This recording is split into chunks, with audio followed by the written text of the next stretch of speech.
afternoon, starting in South Florida. Here in downtown Miami, Marlins Park, a business person special. The Marlins and the Cubs finishing off a 3-game series. And right now, Hanley is hot. The Marlins are clicking. The Cubs are searching for answers. The Fish try to sweep the Cubs. Hi, everybody. Rich Waltz along with Tommy Hutton.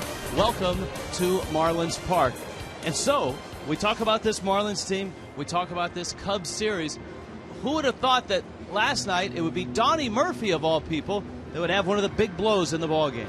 Sometimes, Rich, a little injury can be a blessing in disguise. So with Infante missing a game or two, Donnie Murphy, the 29-year-old who's filling a terrific role and had a great game last night, hit a home run for Murphy, his 16th career home run. He had a base hit later in the game, and he made some tremendous defensive plays. So good to see Donnie Murphy, who got the chance last night.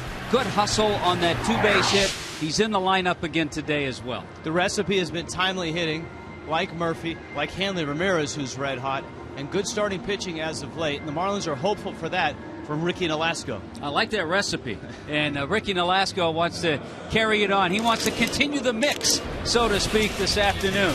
Ricky Nolasco with 65 wins is just 3 shy of tying Dontrelle Willis for the all-time club lead in that category. He already is the Marlins leader in strikeouts, and he was a 4th-round pick of the Chicago Cubs way back when. And he always seems to pitch well against his former team.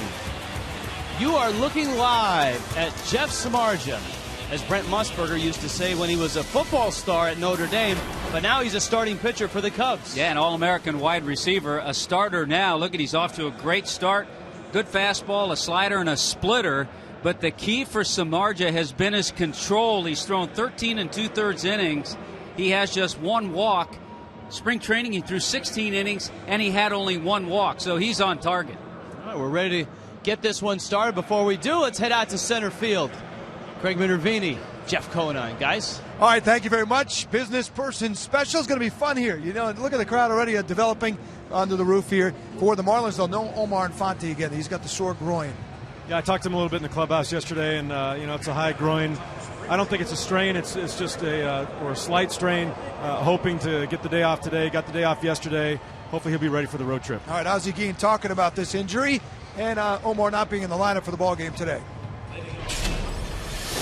You got to give me the right answer right off the top to play him. I'm not in a hurry to play him. Obviously, you want him in the game, but I don't want to, like, maybe if that's not the right answer, then we keep playing Murphy and give him some rest, make sure he come back. I don't say 100%, but good enough to go and play without risk a bigger injury. One of the factors for the Marlins is the other guys are picking it up, though. So, yeah, I mean, when you can put in Donnie Murphy and have him perform the way he's performing, Ozzie's got no qualms at all about inserting him in the lineup. All right, then Donnie Murphy again will get the start today at second base. He hopes to get Omar back in the lineup over the weekend, but since it's one of those injuries, you're not going to be 100% just a couple of days. All right, Fisher looking for the sweep against the Chicago Cubs. We'll see if Miami can do it when we come back to Marlins Ballpark.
Cubs are just 3-9. The Fish at even 500 now, having won 3 in a row. Ricky Nolasco takes the ball when we get back.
Enormous in the 3-game win streak. 3 homers by Hanley Ramirez, and of course the walk-off against the Astros. Welcome inside Marlins Park, ready to go.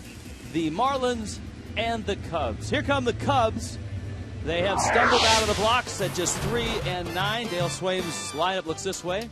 David DeJesus back in against the right-hander Nolasco. Darwin Barney's had a nice series. He has 4 hits. Starlin Castro, of course, the all-star shortstop, the youngster, just 22.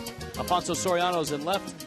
Ian Stewart at third base. Brian LaHare, big-time power, and he's had a nice start with the Cubs this year.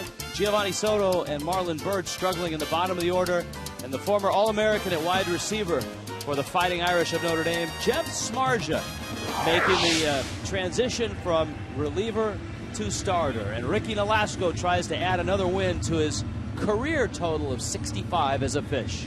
Rich, it's a day game. It's red-orange, and it's Ricky Nolasco, who we've talked about all spring. We talked about how Ricky's in tremendous shape. He's gotten off to a good start. He's 1-0. He got a no decision his last time out against the Astros, but just continues to climb the ladder on the all-time Marlins list as far as pitchers go. And he's just 3 wins shy of tying Dontrell Willis, 68 wins for that all-time lead. But Ricky's been keeping the ball in the strike zone. He usually works with a pretty good pace and allows his defense to make plays. He's not afraid to pitch to contact. And I expect Ricky Nolasco to have a very solid year this year. Defense behind him. Defense has played well last couple of games. Yes, they have. Lomo and Bonifacio and Stanton in that outfield. Hanley and Reyes. Donnie Murphy with the start again. Greg Dobbs gets his left-handed bat in the lineup. He's at first base. And Brett Hayes will be behind the plate. I thought of all that montage of big base hits, and as Ozzie was looking on, I'm thinking, so far, the biggest hits at Marlins Park. It's a good point. It's sort of lunch at Marlins Park here today, and I'll bet you in Rialto, California, it's breakfast with the Marlins, and the Nolasco household, that great family that follows Ricky around, especially when we get to the West Coast. So if you're up and having breakfast and ready to go, the Marlins try to sweep the Cubs, and it's Nolasco's old organization, Tommy. He always seems to rise to the occasion and pitch well against these Cubs. As a Cub minor leaguer, Nolasco was 41-18, and he got to AAA. The Cubs put him in the deal for the Marlins. Juan Pierre, along with Reniel Pinto and Sergio Mitre, and it's Nolasco turned out to be the gem of that trio. Ricky 3-2 with a nice 2.57 ERA in his career, 6 career starts against the Cubs. Pinch a penny brings you the first pitch as David DeJesus stands in, and Ricky throws a strike. DeJesus had the night off last night. Reed Johnson led off against the lefty Mark Burley, who really was splendid last night. 8 innings, just a run, following up a 7-inning effort by Josh Johnson on Tuesday night to open this series. And Nolasco has that one pop out of the glove of Brett Hayes. DeJesus chips it towards the dugout. There's a look at DeJesus, Oakland last year, but a long-time Kansas City Royal. Good buddy with John Buck, who was in DeJesus' wedding. DeJesus out of New Jersey, Rutgers product. 1-1 coming from Nolasco. In the air, left center, Bonifacio at the track. That ball's hit well, and he makes the catch. The ball in batting practice with the roof closed. The Cubs were the only team to take batting practice on the field. Ball was jumping pretty good. Yeah, it seemed like the ball was carrying well. We saw a number of Cubs hitters go deep. Saw some lefties go into the home run porch in right field. I think Ricky right there just said, here it is, hit it to deep left center or right center, and let Bonnie chase it down. Darwin Barney has had a nice series with the bat. 4 for 8. Barney, the young second baseman for the Cubs. And Nolasco misses up. The bullpen, talking to Ozzie Guillen, is refreshed and ready, and that's what you get when you have 8 innings from Mark Burley last night and 7 from Josh Johnson on Tuesday night, and Joey Cora chimed in. Don't forget Chad Godin on Sunday. Godin, who went the final 3 while 4 guys were protected, has allowed the bullpen to rest, and Ricky's trying to give them a little more rest today. It's absolutely important that you're able to do that. And just to put that in perspective, last year the Marlins bullpen threw 515 in a third innings. That was 6th highest in the major leagues. Yeah, Godin was outstanding, and Joey Cora had to bite the bullet, gamble, actually brought Godin to the plate for a chance to win the game. There's that breaking ball. 2 speeds on it from Nolasco. Kind of a slurve, and then that spike curveball with a big break. Yeah, that's one thing Ricky does. He takes a little off, adds a little to that breaking ball. He does the same with his fastball. Just locks up the second baseman, Darwin Barney, on that curveball. Here comes Starlin Castro. He's not an easy guy to lock up. Castro, I think the Cubs would like to lock him up to a long deal. I expect that Theo Epstein and Jed Hoyer will probably be working on that pretty quickly. Castro takes a breaking ball for a strike.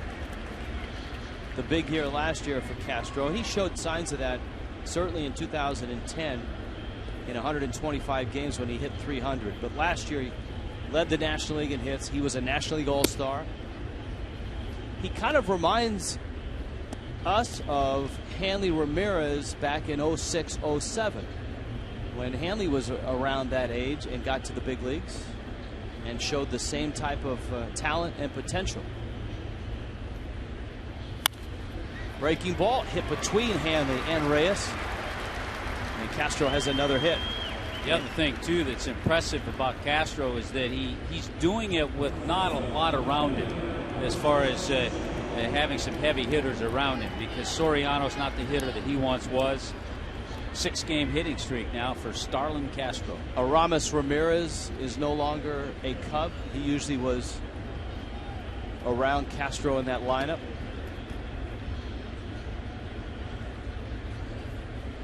Now Soriano an 0 for 8 in this series. Castro a threat to run. Ricky's pitch is bounced into right field. That's a base hit. Stanton up with it. Castro didn't stop. Stanton, I think, may have been surprised. And Castro gets in there easily. I'm not sure if Giancarlo really thought Castro was going to turn the way he charged that ball. The problem, you're laying me into something here. The problem is you can't think that. You can't assume that you got to assume he's going to third. If he doesn't go to third, then you've come up with a strong throw and you've held him at second. And this is something we talked about in game 1 of this series, that the Cubs are doing real well. A lot of things they're not doing well, but they're running the bases well. Now Ian Stewart against Nolasco. A couple of 2-out hits. Castro and Soriano. Stewart, the left-handed hitter, trying to find his groove in Chicago. Off the end of the bat, off-speed pitch, and Ricky's going to get out of it. Flips to first. Nicely done. Jeff Samardzija gets the ball for the Cubs. Marlins get their first swings on an afternoon in Miami.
Instructor, and I think, Tommy, he shared your thoughts on that ball in the right.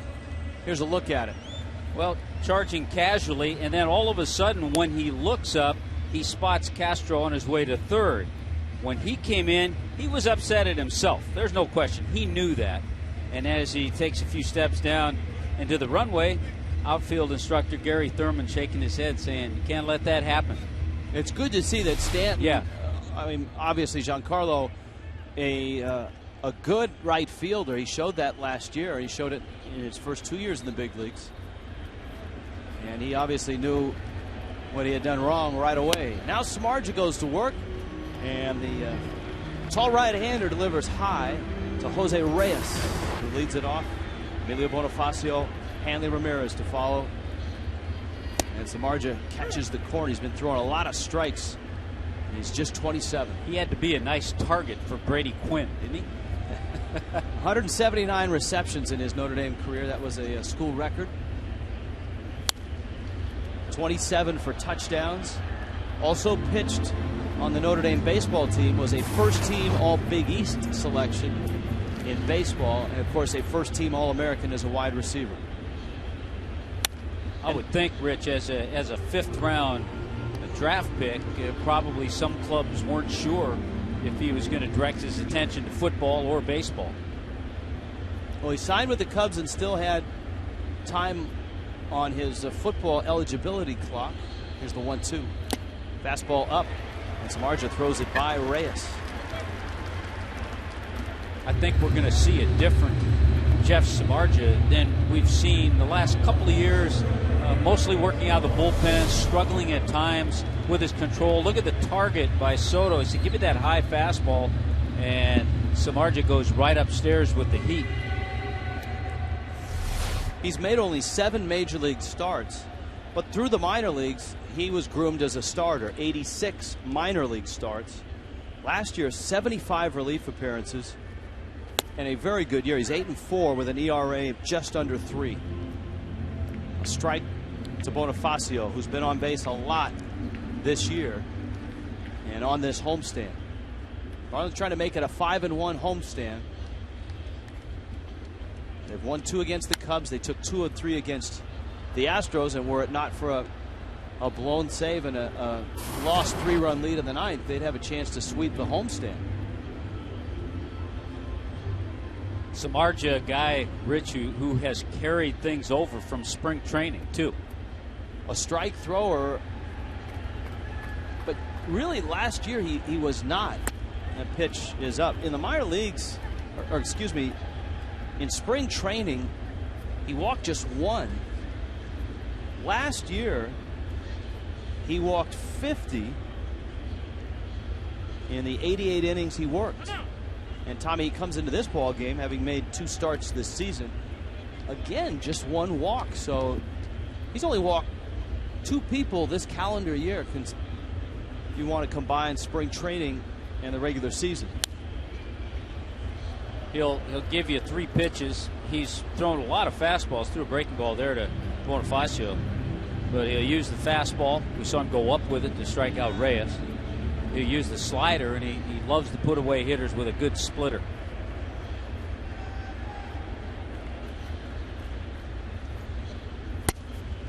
Pitch misses inside. I'm sure it's not an easy decision whether to play in the NFL, which he could have, or to try to play in the big leagues, because it's very different. He could have gone right to the NFL, but he had to climb up through the minor leagues to get to the major leagues.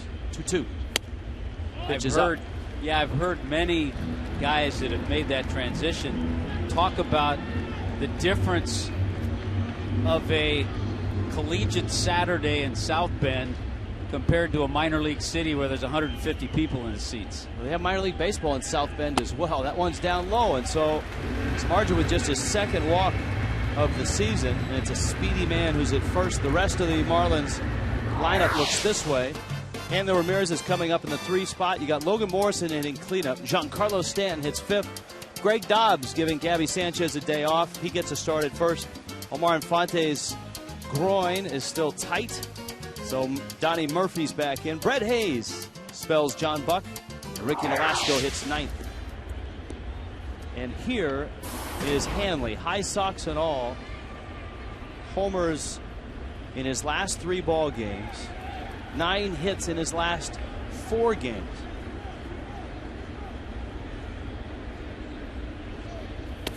Bonifacio bluffed. You got Soto behind the plate. Nice look for Hanley.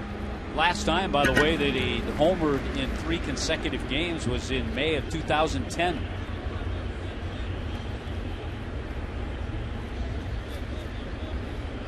Bonifacio 7 stolen bases. He's not been thrown out this year. And he's running.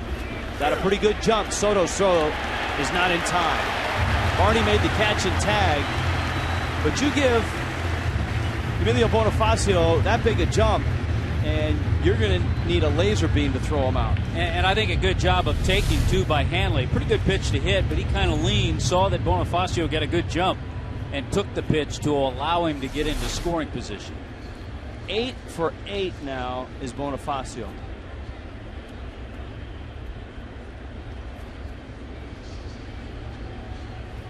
One coming. Do you realize Bonifacio has now stolen 43 bases since that heart-to-heart talk with Jack McKeon in Oakland on June 29th last year? It was heart-to-heart after he came in, after Jack got at the top of the dugout steps and told him to run. Screamed at him. Run! I'm telling you to run. And, of course, Jack took him aside and said, look, when I say run, don't wait for a good pitch. Don't wait for a good jump. That means run. And if you get thrown out, it's on me, not on you. And he's blown up since. 2-1. Hanley rips it left field. That's a base hit. Bonifacio had started back towards second. And that thing hit so hard, runners are at the corners. It's a tough spot for Bonifacio. Well, he has to freeze because this ball is absolutely smoked by Hanley Ramirez. And it looks like Castro's going to make the play. But because he hits it so hard, it gets over his head, Bonifacio has to freeze. He can't get doubled off there. And it was hit so sharply that Soriano, the ball got to him in a hurry. Ball's hit that sharply, Soriano ought to be wearing a cup out there in left field.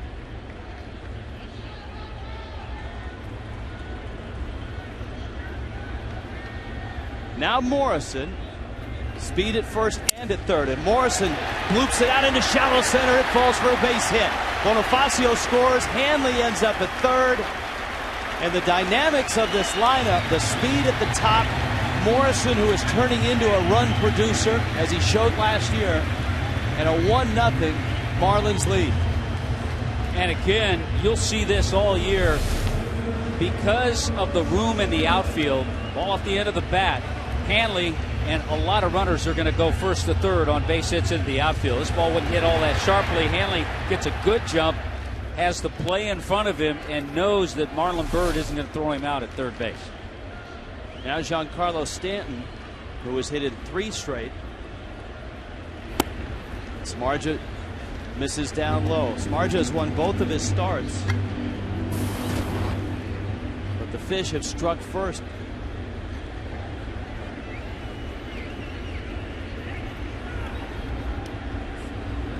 If you were with us last night, you saw the video of Stanton early batting practice with Eduardo Perez. He and Donnie Murphy were out, and one of the twists of that is Cullen McRae, the Marlins video expert, actually had a camera out there, a still camera, taking shots of Stanton during his swing.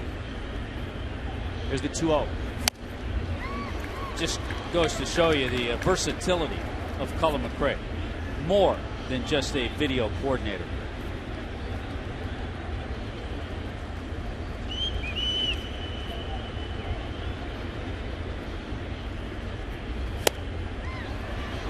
Couple of breaking balls, and Stanton has chased both of them.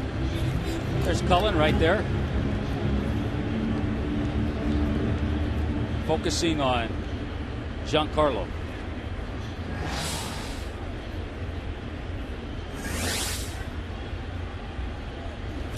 Stanton, a slow tapper. That's going to get a run home. The out at first, and the Marlins lead is 2-0. A little harder, and it might have been a double play ball. A couple of things create that run.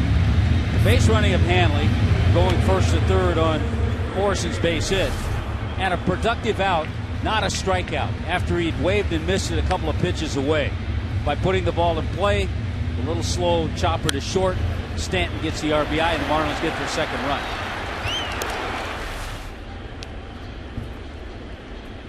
Now Greg Dobbs with a runner in scoring position and 2 outs.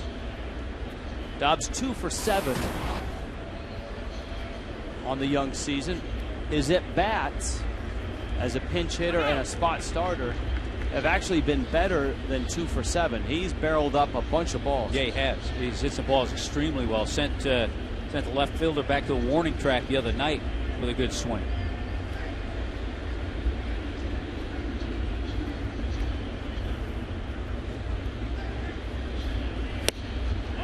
Many firsts, obviously. First Marlins home run in this ballpark. Omar Infante. First shot to center was Hanley Ramirez. Who's going to hit the first opposite field home run in this park? Well, the Marlins, if you hope it's a Marlin, aren't loaded with a lot of left-handed bats, so you got a chance to be Logan Morrison or Dobbs, maybe Chris Coghlan.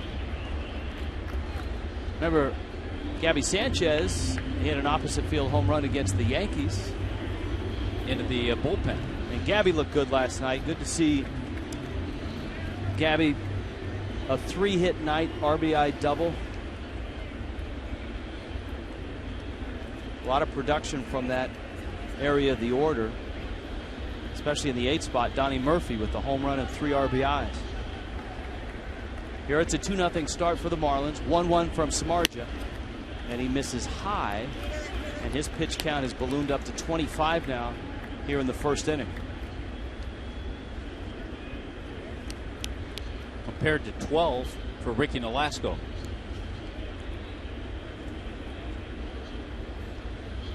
I think if Samardzija has success in the big leagues as a starting pitcher, financially he will have made the correct decision. I think he would have probably would have had to have added 20 or 30 more pounds on his 6'5" frame to continue on the NFL too. That's a funny thing because you can compare him to Giancarlo Stanton. Samardzija is 6'5" and he's at 225. Stanton's at 6'5", 250. Stanton was a highly sought after wide receiver corner coming out of high school in LA. There's that splitting that Samardzija features. Told you a lot about Jeff Samardzija.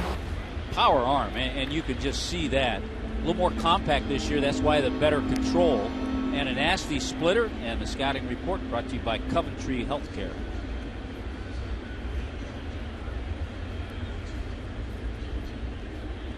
Starting pitching, first couple weeks of the season has actually been a plus for the Cubs. Their issues have been elsewhere. They've had trouble scoring runs. Their bullpen is banged up right now. Dale Swaim watching. They're without Kerry Wood, who had to return back to Chicago. A sore shoulder, a cortisone shot in that shoulder. They've had trouble finding an eighth inning guy in his place. You've got Carlos Marmol in the ninth, but getting the ball to him with the lead has been very problematic on a 3-9 start. Good at bat by Dobbs. He walks, and here is Donnie Murphy. And Murphy takes a fastball for a strike. So one walk issued by Samardzija in 13 2/3 innings coming into this start, and he's walked a couple here in the first inning.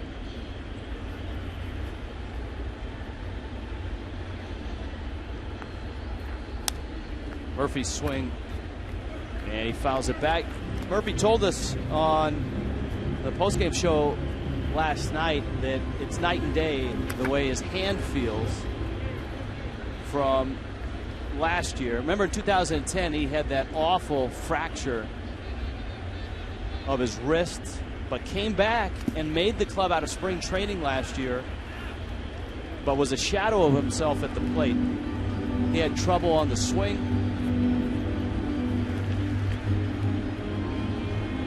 and he never really got it going last year.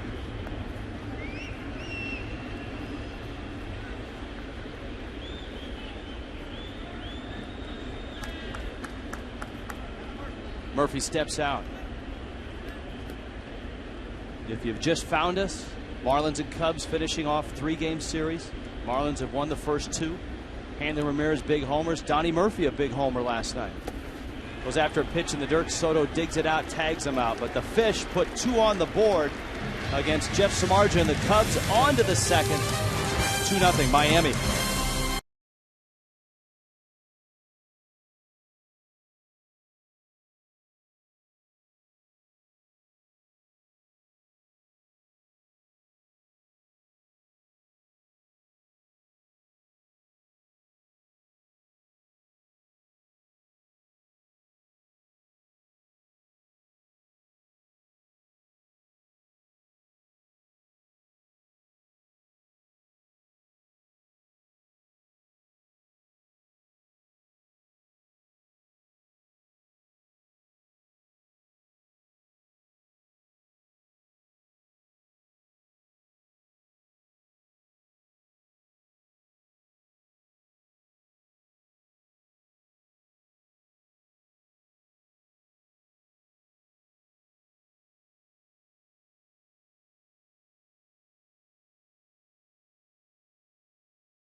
H.H. Gregg in high definition. That is the taste of Miami. That's where the magic happens. That's where the Cuban sandwiches are constructed. And here's where the Cuban sandwiches end up. In the booth, the Rene Gonzalez. I'm speechless. Who is, I don't know if he was the guy in that shot that was carving them up, but he has delivered Cuban sandwiches to the booth, and lunch is served. These are fantastic. I know. Fantastic. You can't eat and announce at the same time.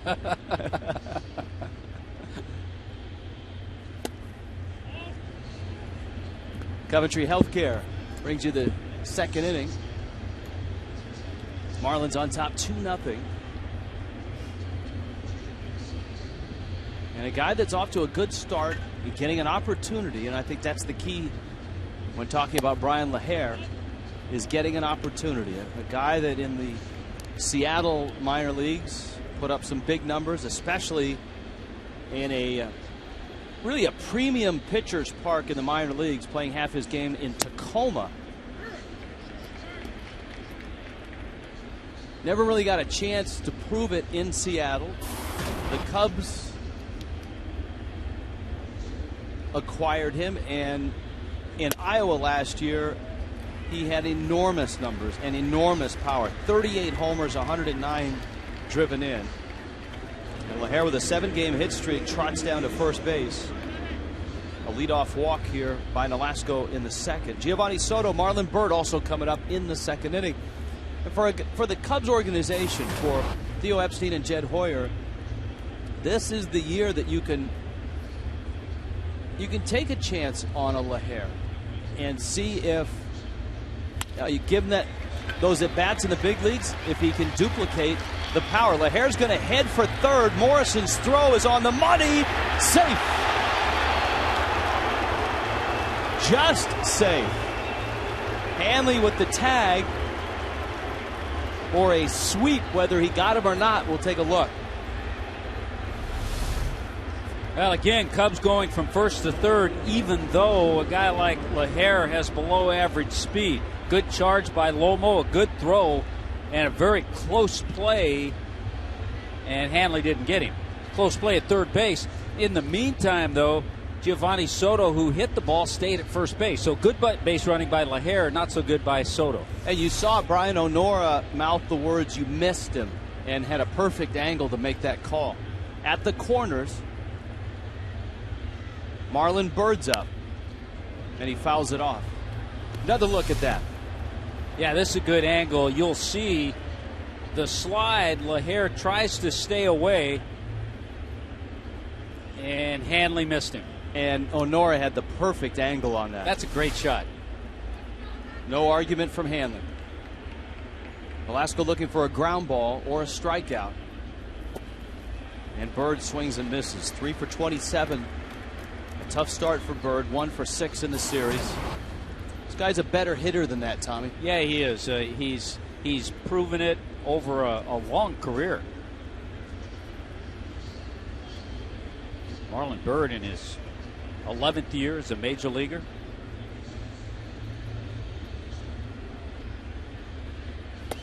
There's the strikeout. And so Nolasco has an escape hatch here after striking out the number 8 hitter. He's got Samardzija coming up with 1 out, and then it would be up to the top of the order and David DeJesus. I like the way Ricky exploited and expanded that strike zone. After he saw Byrd chase one of them, he went right back with the same pitch. So a walk, a single, and now a strikeout. Samardzija, as you know, is a great athlete and can handle the bat, has some pop. Bunt, and it looked like a safety squeeze as LaHair was coming down the third base line, but only as far as Hanley Ramirez was coming as well. Ricky doing a great job today in first pitch strikes. You don't have a whole lot of speed right now on the base pass for the Cubs.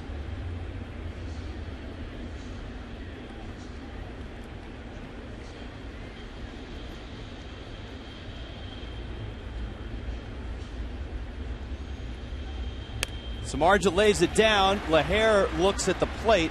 Hayes is going to throw to first. It's that first and third bunt play We talk about it because the Marlins see the Rays 6 times a year. Joe Madden has really refined that play and used it as a weapon. Ron Renicky and Madden from the same Mike Scioscia school, and Dale Swaim working under Renicky last year. So maybe that bunt play, along with some of his defensive shifts, have carried over. Yeah, and a good job by Brett Hayes on that bunt that wasn't that far out in front of the plate. He had to make sure he checked the runner at third, LaHare, before he picked it and threw on to first for the out. Samardzija gets the sacrifice that moves Soto up to second. And with 2 outs, to get out of the inning, Nolasco has to get David DeJesus. I'm trying to process all this strategy and all the things the Cubs are doing. Ricky's pitching this inning, along with probably the best Cuban sandwich I've ever had. It's great discipline by you. You haven't taken a bite since that on-camera sequence, and you're just dying. I can see it. So our thanks to Rene Gonzalez. Out of the Taste of Miami, out in left field. Latin American Grill. Big swing and a miss by DeJesus. Nolasco had 2 runners aboard in the first inning. There's the Taste of Miami.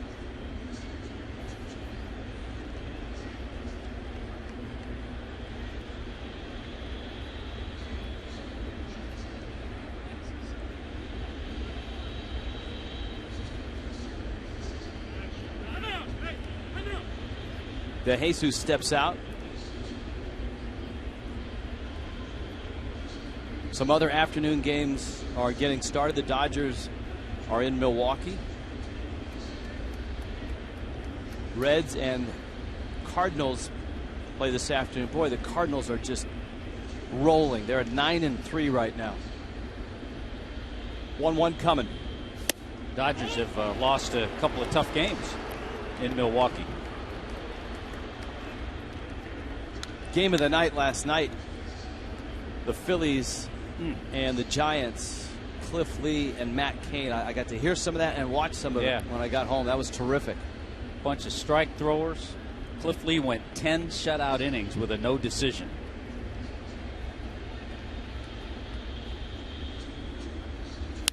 DeJesus pulls that one, and it's a foul ball. Matt Cain went 9 shutout innings, gave up just 2 hits and a no decision.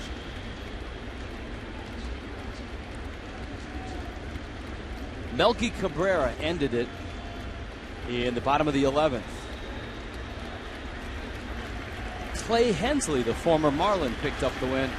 Antonio Bastardo, I'm sure, got the loss. I'm sure Clay wanted to give it to Cain too. 2-2.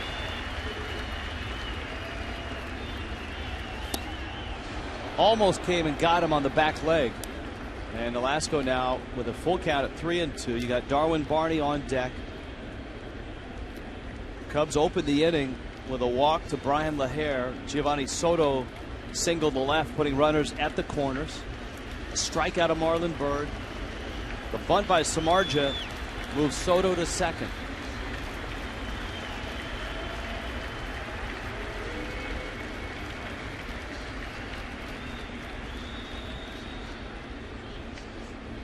Brett Hayes and Ricky want to get on the same page with this 3-2 pitch to DeJesus. And the Marlins return home on Family Sundays coming up on the 29th of April. Diamondbacks are in at 1:10. Arrive early for Snapshot Sunday, and the first 5,000 kids get an Omar Infante Kids t-shirt courtesy of Metro PCS. Kids can run the bases after the game in the Diamond Dash 1877 Marlins. Go to marlins.com.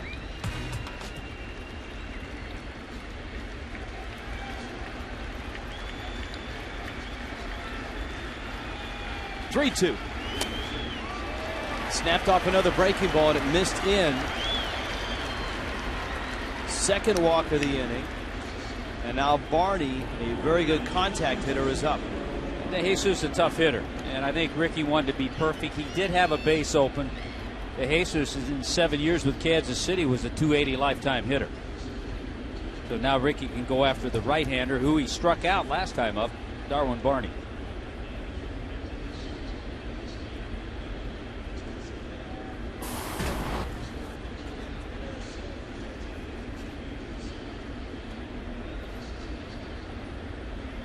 4 hits in the series for Barney.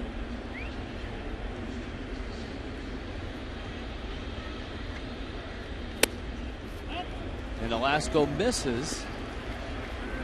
He's behind 1-0. Ricky, in his 2 starts, beat the Reds on the road 8-3, going 8 innings, but lasted just 5 innings and a no decision against Houston.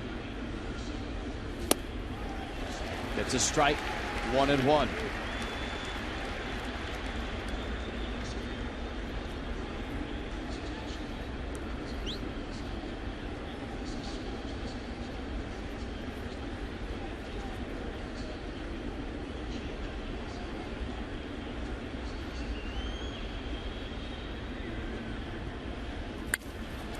Liner down the right field line, trouble and fair. It'll score at least 2. Home comes LaHare. Soto scores. DeJesus will score, and Barney has cleared the bases. The Cubs have a 3-2 lead.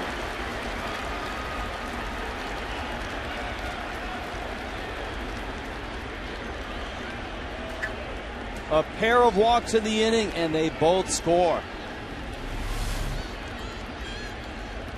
Got him to chase a slider, then Ricky came in with a fastball, but give Barney credit. He fights it off. A little trouble for Stanton down there, or Barney would have been at second. But again, good aggressive base running, and Barney's triple clears the bases.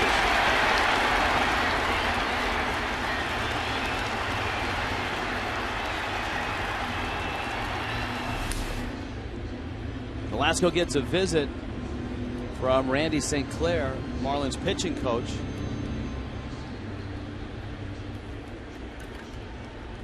Barney, part of that Oregon State National Championship run. They've put some guys in the big leagues off that team. Michael Stutz, Joe Patterson, Cole Gillespie. Jacoby Ellsbury just missed the 2 national championships. He was out of there in 2005.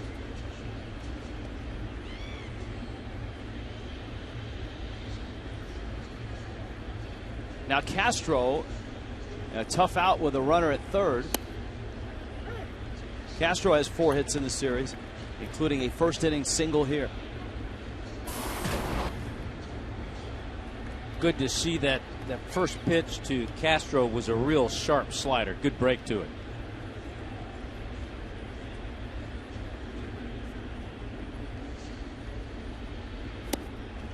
A little slower breaking ball.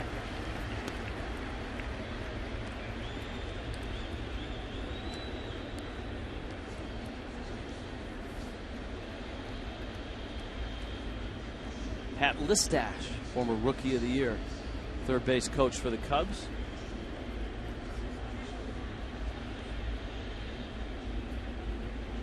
Oh, 2. Breaking ball, hung it. Oh, Hanley with a terrific short hop pickup. That ball was ticketed for left field.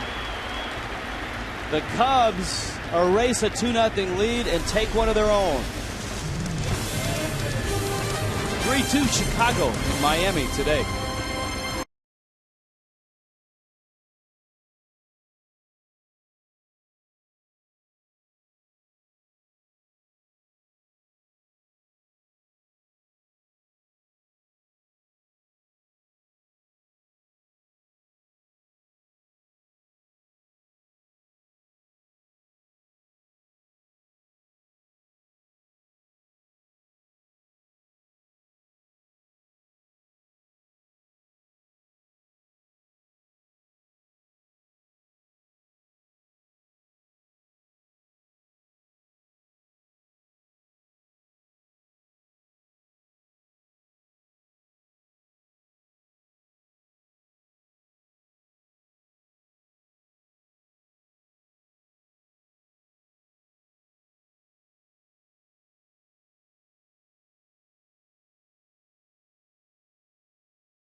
Español es presentado en SAP por Coventry Healthcare of Florida.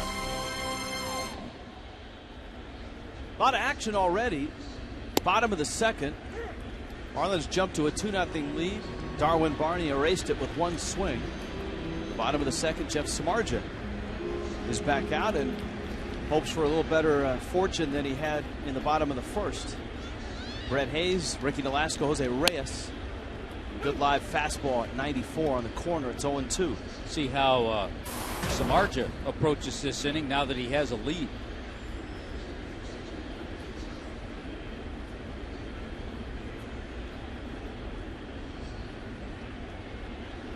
It was a walk by Samardzija, a rare walk. As we told you, he walked only one in spring training. He'd walked only one in his first two starts in the regular season. A walk to Bonifacio opened the door for the Marlins to score twice. And Nolasco's two walks certainly played a big part of the Cubs picking up 3 runs. So two guys who generally, and certainly for Samardzija, that's this year, are in the strike zone. Ricky, a strike thrower, got in trouble with the bases on balls. Hayes behind the count 1-2. And he muscles one over the third baseman's head. And it rolls into left field, a base hit. Big turn. Soriano, who was burned last night when he was a little lackadaisical on the Donnie Murphy ground ball. That ball was actually scored as a double. And this time you could see, Tommy, somebody got to him because he jumped on that ball. Good quickness by Hayes to bring his hands. Every time you see a hitter shorten things up on a pitch that's running in, he's identified it. He's had a good swing. It sets up nicely for Nolasco. Stewart charging in. Nolasco sets the bunt down. Nicely done. Soto picks it up, fires the first. Ian Stewart was merely 35 feet away coming down that third baseline, and Nolasco deadened it down the first baseline. So it's top of the order and a couple of chances to tie this game with Reyes and then Bonifacio.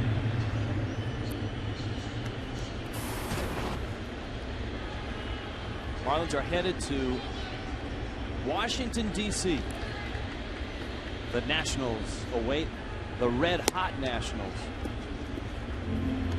who are the first team in baseball to 10 wins. The Nationals are 10-3. They've won 8 of their last 10. 6-1 at Nationals Park. Wow, and they're doing it all without Bryce Harper. Well, they've had terrific starting pitching. Yes, they have. Ross Detweiler gets the start against Carlos Zambrano tomorrow night. And then Anibal Sanchez against Steven Strasburg on Saturday. It's a day game. Josh Johnson against Hialeah's own Gio Gonzalez on Sunday. Guy we won't see, Jordan Zimmerman, has thrown the ball well. Starting pitching has been outstanding for the Nationals. The only blip for Davey Johnson's bunch has been some injuries in their bullpen. And they've been able to cobble it together and get it done. Well, no Drew Storen. They still have Tyler Clippard, who the Marlins will see all 3 games in that series.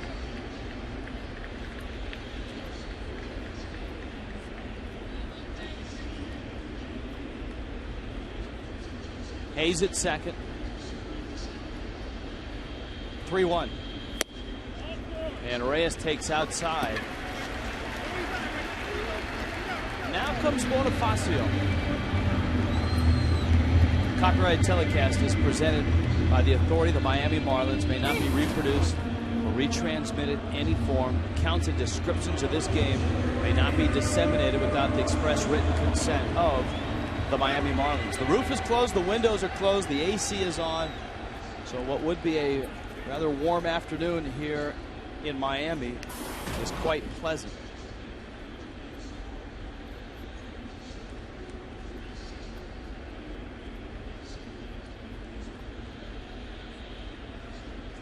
Bonifacio, a tough man to double up, takes a strike. This is a 12:40 start. It's the first 12:40 start for the Marlins in the new park. And a crowd that is, as we look at the entryways, is still filing in. Here's the 0-1. Ground ball. Castro out there. The turn. Out at first. Wow, Bonifacio out. A great turn and a big double play for Jeff Samardzija.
Toyota. Visit your local Toyota dealers today for great deals on an amazing lineup of Toyota vehicles. Toyota, moving forward by AT&T, the nation's largest 4G network. AT&T, rethink possible. Didn't think it was possible to double up Emilio Bonifacio on not a real sharp roller in the hole at short, but Starlin Castro and Darwin Barney did just that. Well, it's a nice 6-4-3 double play. Bang, bang, but just got him. But a good pick by Castro to start that play. And I'm with you. I didn't think they'd double up Bonifacio at all.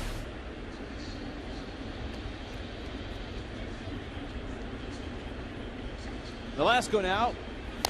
Soriano off the end of the bat, and Hayes is quick to pounce. One thing you'll notice about Brett Hayes when you watch him play, he's as athletic a catcher as you'll find. Good footwork. Does that go back to his wide receiver days at Notre Dame High School? I believe so.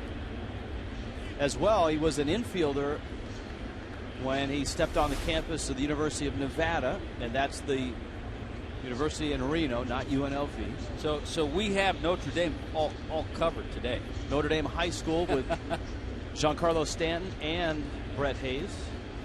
And of course, Samardzija, the Golden Dome. Stewart drops down a bunt. Hanley, bare hands, throws, and not in time. That's a good bunt. You don't expect that from a number 5 hitter.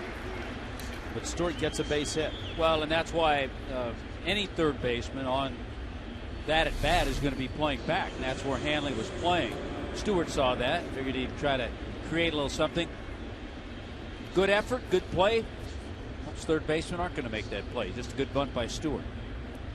Now Lahair, he was part of Nolasco's undoing in the second. A leadoff walk. Soto followed with a single. After a couple were out, Nolasco walked David DeJesus, and then Darwin Barney poked one down the right field line for a 3-run triple. Give you another reason for the Ian Stewart bunt. That base hit breaks an 0 for 15.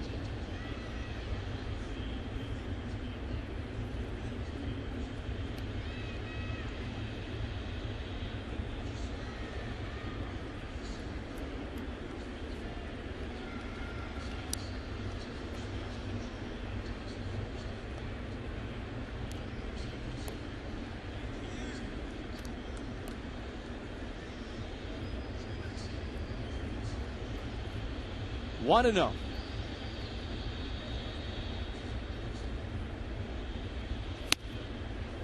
You get the sense at watching Stewart at first base. Obviously, Lahair's up there, left-handed bat. You're probably going to keep Dobbs anchored at first. As Dave McKay, the first base coach, is over. But Dale Swaim, very much like Brad Mills of the Astros, aggressive, hitting and running. The Astros ran a lot. They put the hit and run play on multiple times in that series, just trying to create some offense. There are a couple of managers who are going to have to play with the hand they've been dealt.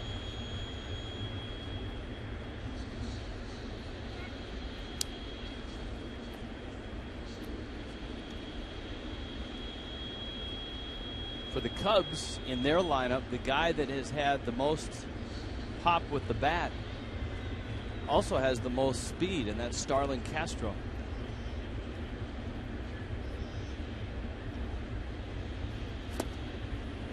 Lahair way out in front. Good change up by Ricky. It's 1-2. Lahair was one of those draft and follows. Seattle draft pick in the 39th round out of St. Petersburg Junior College. A lot of minor league time. He's 29 and a lot of success in the minor leagues.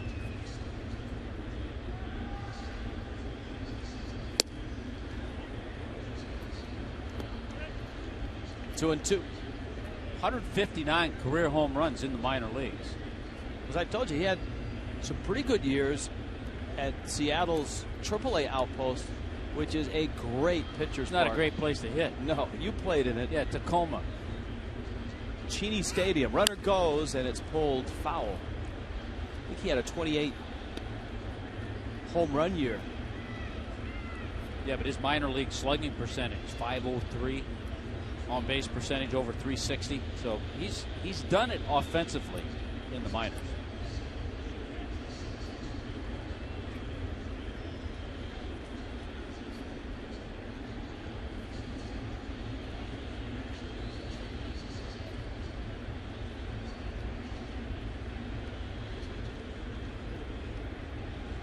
Two.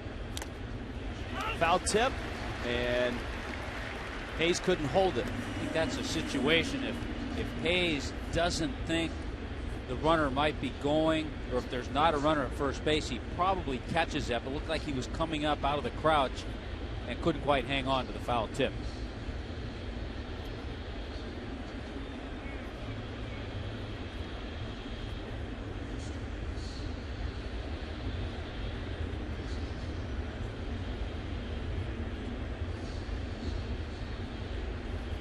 Runner goes.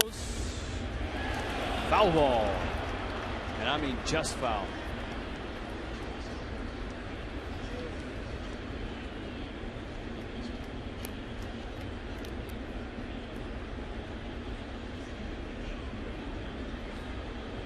You're talking about the Nationals bullpen. It's not often that you have a pitcher have to deal with a case of vertigo, but Brad Lidge has been battling that. See if he's running again on 2-2. Not running, and another foul ball. It's a good battle here between Nolasco and Brian Lahair. 7 straight games Lahair has hit in, including his only start in this series. Next pitch will be number 9. The last couple have been breaking balls in. Remember, he got him to chase that change up away. Might be time for that pitch.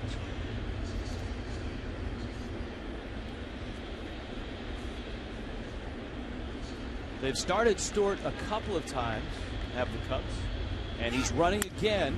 This one driven in the gap, right center field. Stanton dives and won't get it. It's by him. Bonifacio fumbles it, and Lahair hustles into second base with what will probably be a double. Stewart is at third. Stanton made a dive, and the ball seemed to go right by his glove. It wasn't the change. He tried to come in with a fastball, didn't get it in far enough. It looks like Stanton's going to cover some ground and make that play. It gets by him. A little mishandle there. No big problem from Bonifacio. Just under the glove. Just under the glove.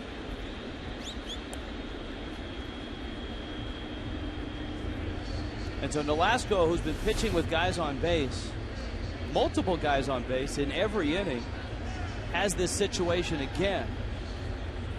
Soto is up. He singled his first time up, and he takes a strike. Well, by having to work this way, he just continues to push that pitch count up, too.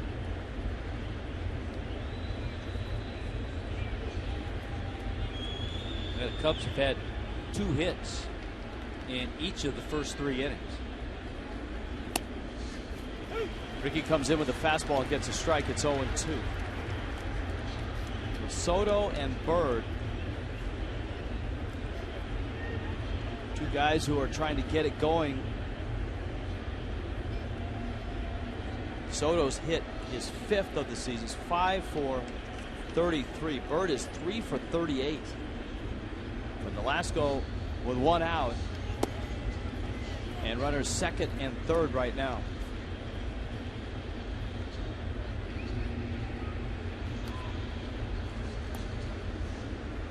Command not quite there for Ricky Nolasco right now.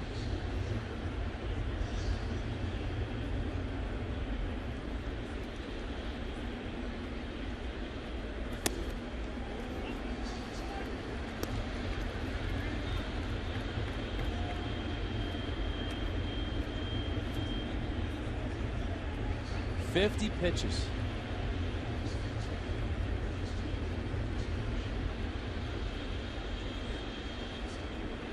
He had the same issue his last start, 5 innings, 90 pitches.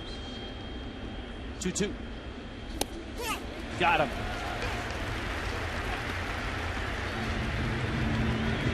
Giovanni Soto strikes out. Mark Butler, our award-winning audio man. Marlin fans,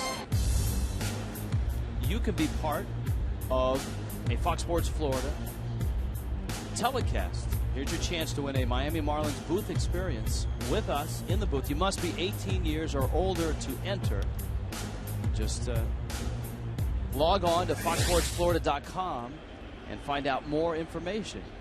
You get a chance to come up to the broadcast booth here at Marlins Park, hang out. Maybe we'll order Cuban sandwiches like we have today. You can do that.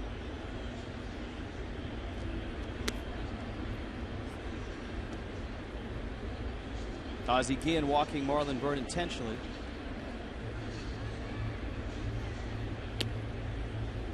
And he's going to bring up Jeff Samardzija. The reason I mentioned our audio man, Mark Butler, who's won many awards, Tommy, in the industry.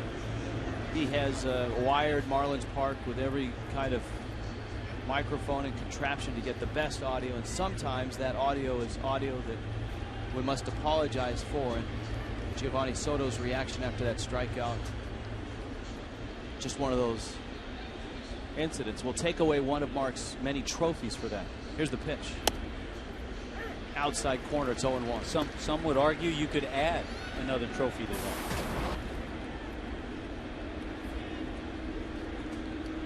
Samardzija has 1 career homer, came against the Brewers. Did he go? Yes. Tom Hallion, the first base umpire, felt that Samardzija didn't pull back in time.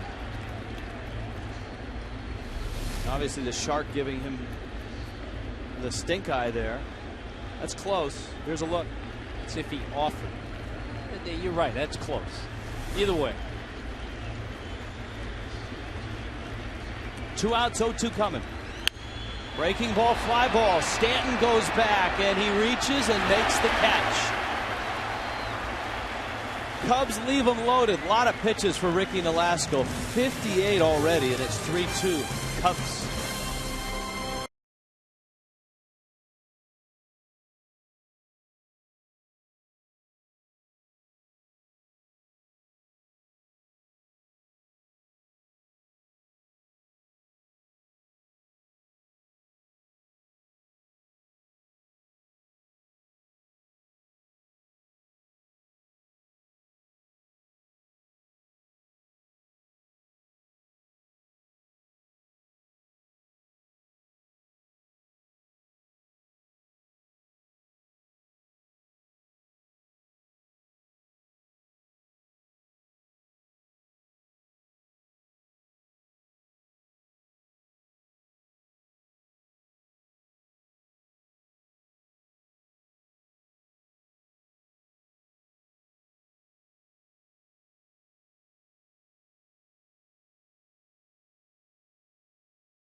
Thank you very much. There are some rules. The roof is closed, but the team has to be obliged by these Major League Baseball rules. We'll show you, and this is concerning either the roof or the panels. If the roof is closed to start out, you can't open it. You have to do it before the conclusion of the sixth. The Marlins can decide, but before that, they have to confer with the crew chief, and if the visiting team has an objection, the crew chief will make the final call. And the rule is if fan comfort and enjoyment will be best served by opening, that's when the ump might decide it's okay. Now, if it's the other way and the roof is open to start, you can close it. Again, it has to be only for weather conditions, adverse, rain coming in. Have to confer with the crew chief. He goes over to the visiting team. If the visiting team says, I don't think so, then the ultimate decision will land in the hands of the umpire. Before the game, it's strictly the Marlins' decision, and also the roof can be moved only one time and or panels during the game. Of course, if you decide to open it and rain comes, they can close it in that case. But there's a lot of little rules, all put down by Major League Baseball for all the teams with retractable domes. Hanley drops down a bunt, and he figures if someone can bunt on me, I will bunt on them. And that's Stewart. Ian, what is good for you is good for me. And that was Stewart who bunted on Ramirez for a base hit. And Hanley drops one down. He's on base to lead off the inning. Rich, Hanley's base hit back in the first inning extended his streak to 5 games. He's now 11 for his last 18.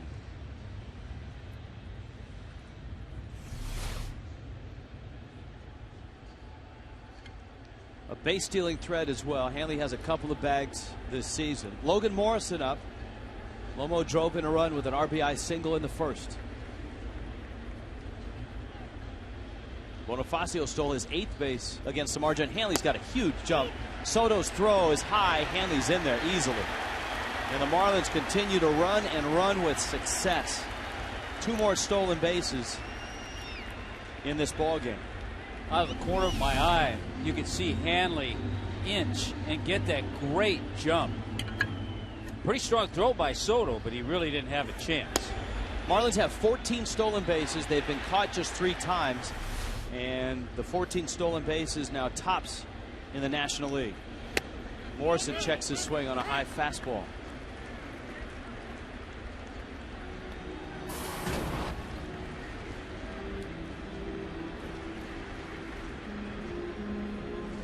See Lomo's numbers with runners in scoring position.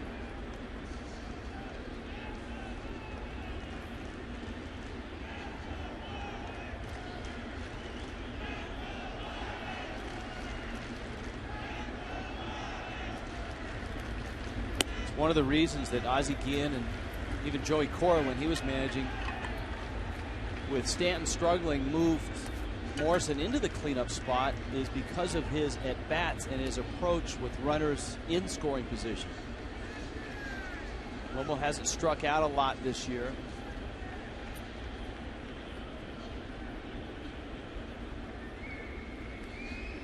.30 fastball, and it's fouled at the plate. 3-1.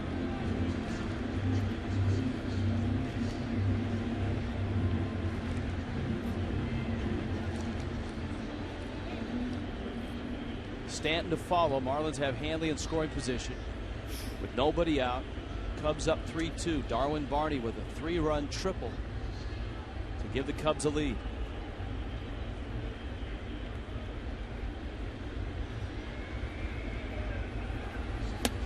Up and in, and Morrison walks. Here comes Giancarlo Stanton. Jeff Samardzija. Crackstaff field separated at birth. There Chris you go. Cornell. Chris Cornell, originally of Soundgarden. But we always like to find lookalikes every once in a while, have some fun with it. Our crack staff always on the lookout. Crackstaff, very wide-ranging tastes in music. Stanton goes after a fastball, and it's in on his hands at 95. It's 0-1. Samardzija all along has wanted to be a starting pitcher. When he got to the big leagues, there really wasn't room in the rotation. He took the long man role. Little tapper. Samardzija fields, fires, and gets Stanton. And he shows off some of that athleticism. That's a nice play. You know, in this ball game today, Giancarlo's 0 for 2. And he'd like to do a lot better with a swing, but by just putting the ball in play that way, at least with making the out, he advanced both runners. Good play by Samardzija. You can see his athletic ability there. And remember when he hit the ground ball to short last time up, he picked up the RBI. So Hanley's at third, Morrison's at second, and here comes Dobbs, who walked back in the first.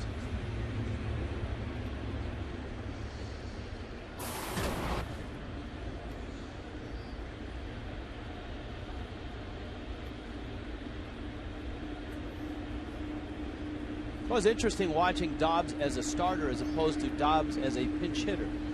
Sometimes he has a little bit different approach in terms of pitch selection. Goes after the fastball there. Samardzija topping out at 96. You can see why Samardzija, why the Cubs like him in the rotation. He keeps that fastball mid-90s. He's been a little wild today, which he hasn't been. But 3 pretty good pitches. Slider and the splitter to go along. Dobbs, that's a fair ball, and down the line it goes. Hanley will score. Morrison will score. And Dobbs chugs in with a 2-run double. Very nice hitting by Dobbs. Another fastball, and he pokes it down the third base line. I love the way I get into this. Just informed that Chris Cornell will be performing at the old Jackie Gleason Theater, the Fillmore now. How sweet it is on the base hit by Dobbs. Stop it. That's just beautiful, that swing. And we saw that a lot last year. Now, you can speak to that. I started the point. You were a terrific pinch hitter in your big league career. You also got a chance to start as well. It's a different mentality when you're going to get 4 at-bats in a game as opposed to coming in and facing a closer, and you may get 1 good pitch if you're lucky. The key for Greg Dobbs, he can accept either role.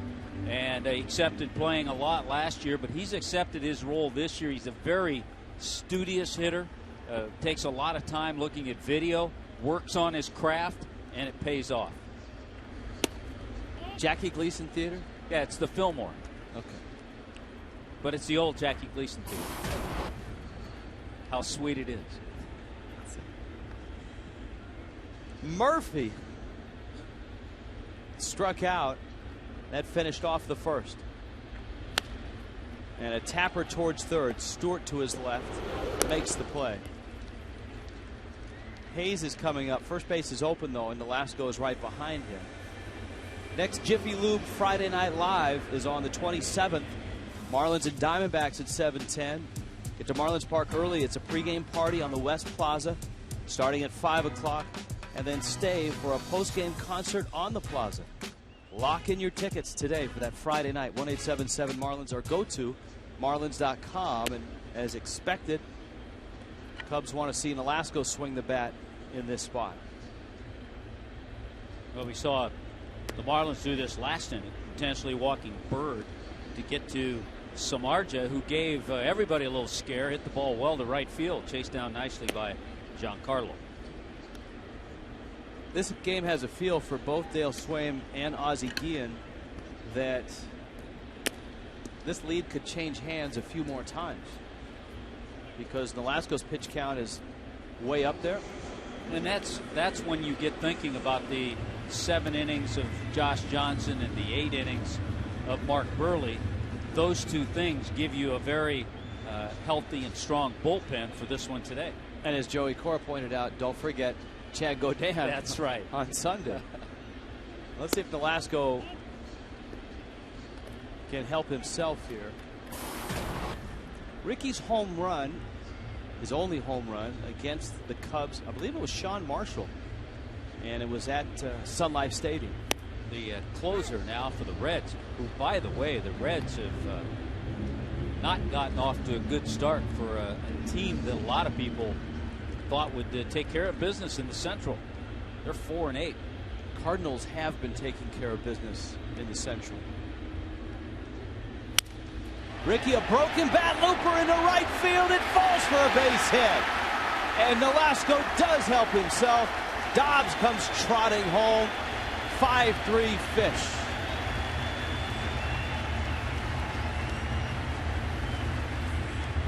That's a great feeling for a pitcher. I know Ricky, you can't fault the Cubs. That's the move, to walk the hitter ahead of him to pitch to the pitcher. And Ricky gets it a little on the end of the bat. Probably the way he did it in the backyard with his brother. I don't know. I think David may call him and say, hey, barrel it up next time. Here's Reyes now. He's jammed. How about Ricky Nolasco, Rich? In his career hitting-wise, against the Cubs is 4 for 12. I'm telling you, something about the Cubs, the organization that drafted him and then traded him before he got to the big leagues. 0-1.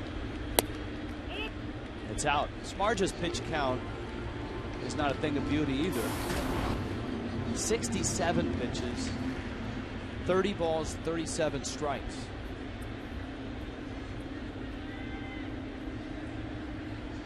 Hayes at second, Nolasco at first. Reyes really spread out in the box.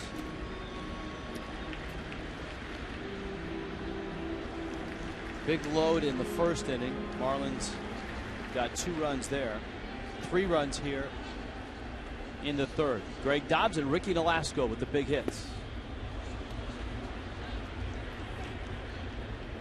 2-2.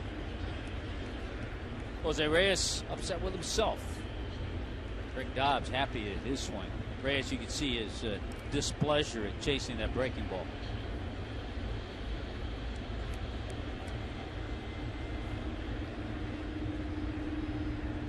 Two. It's in. Counts full. A getaway day for the Fish.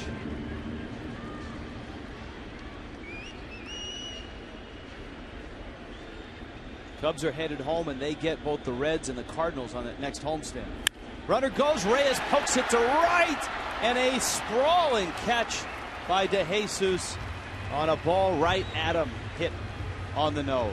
Well, the bloop by Nolasco drives in a run. The liner by Reyes ends the inning, and the Marlins are back on top in Miami today.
Are the Marlins energy team.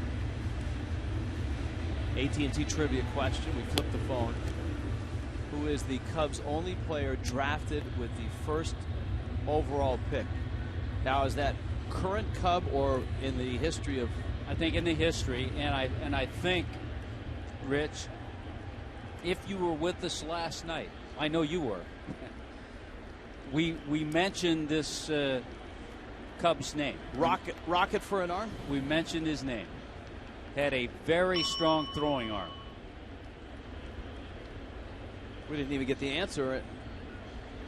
And we already got the bell from the crack staff. A very popular Cub. David DeJesus now. And Nolasco misses inside. Here's the true test for Ricky. Yes. He's lost the lead once. He helped the Marlins get it back. And now let's see if he can hang on to it. He's got the top of the order. DeJesus, Darwin Barney, and Starlin Castro. As you pointed out, fastball command has been an issue for him this afternoon. Yeah, he's actually had a pretty good slider. His breaking ball's been all right. But he hasn't had good command of the fastball to get ahead and maybe to use the secondary pitches later in the count.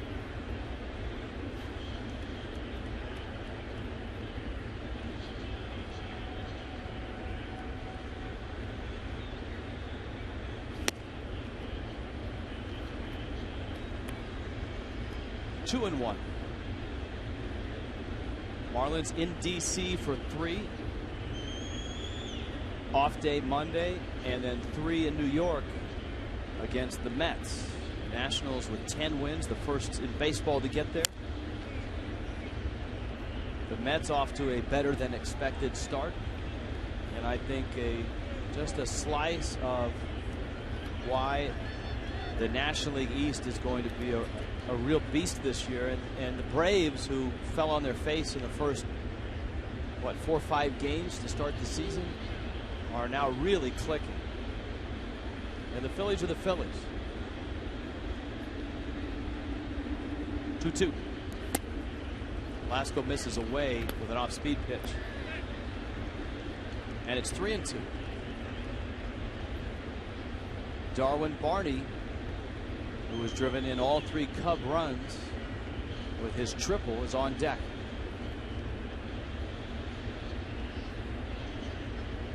3-2 pitch.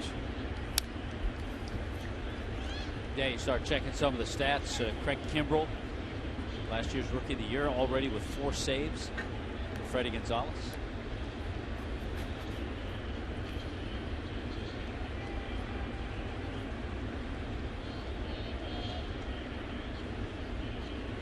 This game has a very different feel than last night when Mark Burley was making quick work of the Cubs.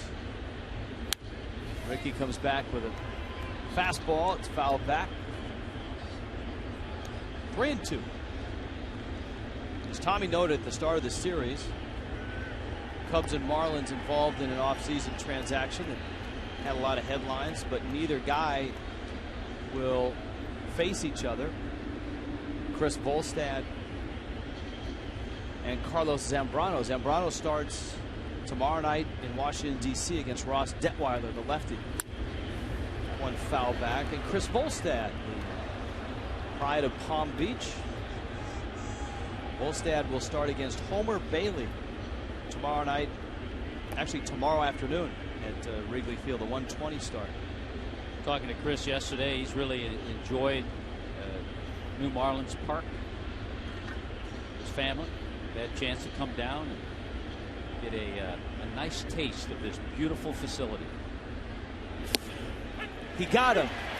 DeJesus had fouled off 3 consecutive pitches. Nolasco gets the strikeout. We check in with Craig Minervini. Craig? Rich, we ran into Nick Anderson, former terrific player, mostly with the Orlando Magic, and also the host of Magic Live on Fox Sports Florida and Sun with us, with Paul Kenny here at the game. Oh, yeah. A Chicago guy, but not for the team in blue. No, I'm a South guy. I grew up on the South Side, so I was a Sox fan.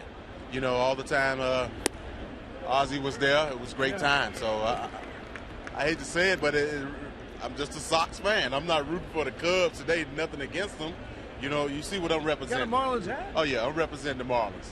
You know, so you can be a Marlins National League fan. That'll work for you. Yeah, that will. You know, what they put together here so far, it looking pretty good this early stage in the season. And I'm pretty sure Ozzie and the management, you know, they're gonna put the pieces together and bring another world championship here. What strikes you, Nick, about the ballpark? Wow, it's unbelievable. It's really amazing. You know, you go out to center field, the swimming pool, everything. It's amazing. Now, I thought the Amway was a really nice place to. Home of the Magic. Yes, it is. But when you come here, those who haven't visited, you got to come out and enjoy a game in this new ballpark. You can have a little more fun with a baseball park because of the dimensions and just the way things are. Let's a quick thought about the Magic. You can see Magic live in northern Florida and central Florida in the playoffs. And some issues. How's my old pal Stan Van Gundy doing? Well, he's hanging in there. All the drama and everything that went on. Hopefully that's behind, and we can go move forward playing basketball, good basketball, getting Dwight Howard and Hedo Turkoglu back on the floor, getting healthy guys, and making a push for this going into the playoffs. Good to see you. All right, thanks for having me. All right, Nick Anderson, you can see him on Magic Live in central and northern Florida. And your next telecast, I believe, Saturday? Yes, Saturday in Utah, Sunday in Denver. So got 2 tough road games coming up here. Good luck. Good seeing you. All right, thanks. All right, Rich. Thank you, Craig. Hanley Ramirez makes a throw across the diamond and gets Starlin Castro, and that is a nice inning from Ricky Nolasco.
Marlins baseball on Fox Sports Florida is brought to you by Bennett Auto Supply.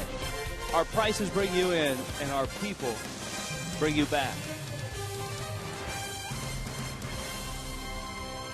Our friend is back. Tommy, look. Little house cleaning there. 5-3 fish. Marlins are 15-5 when the owl appears. Always a good sign. Bonifacio. And a good sign, by the way, for Ricky to come back and have a 1-2-3 inning after he was given the lead. You can find that on baseballreference.com. Just go under team results and then splits, and then go way down the list. Way down. Bonifacio, Hanley Ramirez, and Logan Morrison against Jeff Smarja. And Bonifacio fouls it back. Emilio has walked, stolen a base and scored. Ricky Nolasco wobbly a bit, but a 1-2-3 inning, his first of the ball game in the 4th. Ricky has shown in his career that you give him a lead, and more times than not, he'll hold it.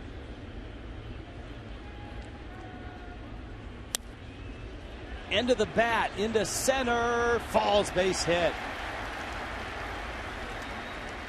And so Bonifacio is on. He stole his 8th base in the 1st inning.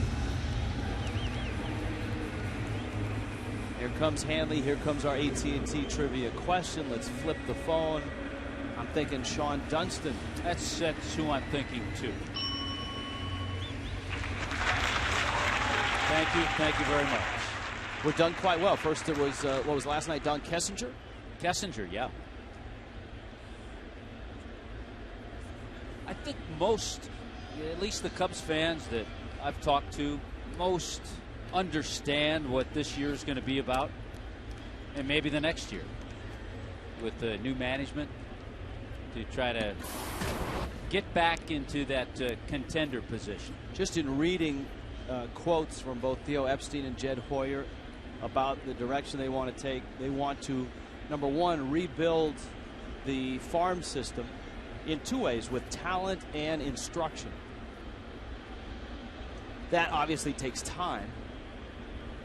And I don't know that the Cubs are going to be really big spenders in terms of giant free agent signings. Bonifacio not running the pitches outside, but you would expect that after a couple of years, if they draft well, if they develop well, and they do have a couple of bats that are close, then you can go out and strategically sign a free agent, much like the Marlins did in terms of adding a starter in Burley, a closer in Bell, and a shortstop in Reyes. Now Samardzija trying to keep Bonifacio closer. 8 of 8 is Bonifacio this year. And I think, Rich, what we've seen over the years, certainly, the lure of Wrigley Field is still going to attract fans. They'll have crowds all summer, especially. Since 2004, the Cubs have drawn over 3 million fans to Wrigley every season. He's running. Another big jump. Another stolen base. The Lo Viste sign. 9 of 9 this year is Bonifacio, and somewhere Jack McKeon is smiling. Because I talked to Bonifacio yesterday, Tommy, and I asked him about that. Oh, he lights up. Oh, about that day in Oakland, and he gets a big smile, and he said he thought Jack was crazy when he came up on the top step of the dugout and was screaming at him to steal in front of everybody in the Oakland Coliseum. Well, Jack may be out in his garage with a cigar. Can't smoke the cigars in the house. And may have the game on up in North Carolina. May be enjoying watching Bonifacio. But Bonifacio said the confidence that McKeon showed in him, instilled in him, it really flipped a switch. Here's the 2-1. Hanley hits a grounder off of Samardzija's glove. Castro's throw out. Boy, that was close.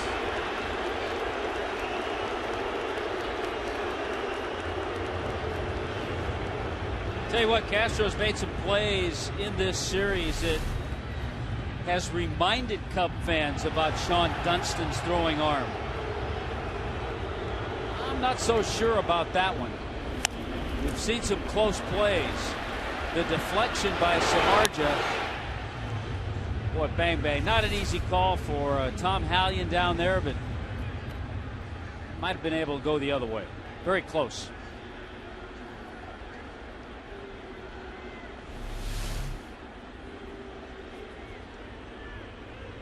And we get the benefit of stop action, slow motion.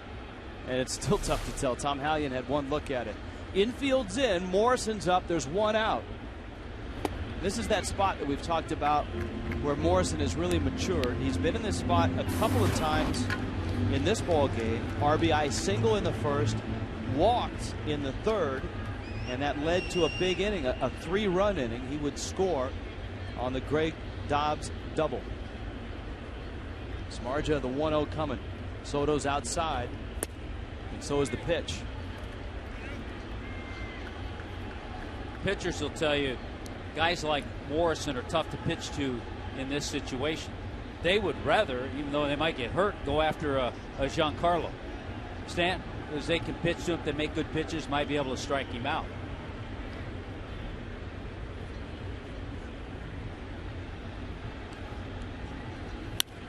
Off of Samardzija, off of Castro, Bonifacio froze and does not score. Well, the initial thought of Bonifacio was line drive. Maybe it's caught. Don't want to get doubled off third base, so he paused. And then the ball really stung off Samardzija. Ooh, that's bare hand. Might have gotten him on the hand. and went out to the shortstop, Castro. So no chance for Bonifacio because he's holding ground to make sure the ball wasn't caught. And he just saw Castro throw a couple of laser beams over to first. Yeah, you know, I mean, in hindsight, yeah, maybe because Castro was kind of backpedaling as he caught that ball rolling on the ground. Maybe Bonifacio beats a throw to the plate, but yeah, we've seen his arm in this series. Another great at bat with a runner in scoring position for Logan Morrison. It's been a good series for Lomo.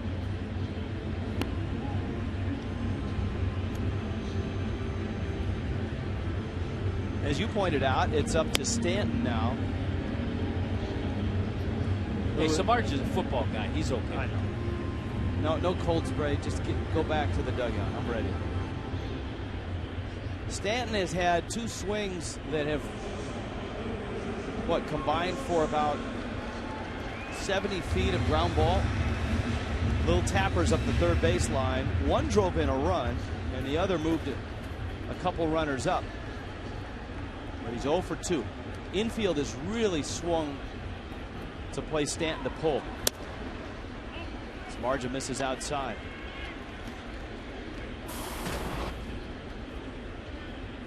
Giancarlo still looking for his first long ball of the season. 34 home runs last year.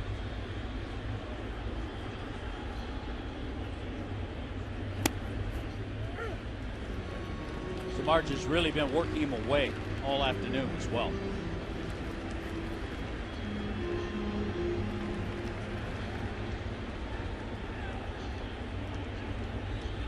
5-3 Fish.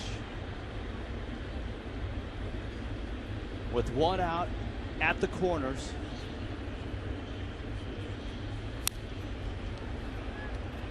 One and 2.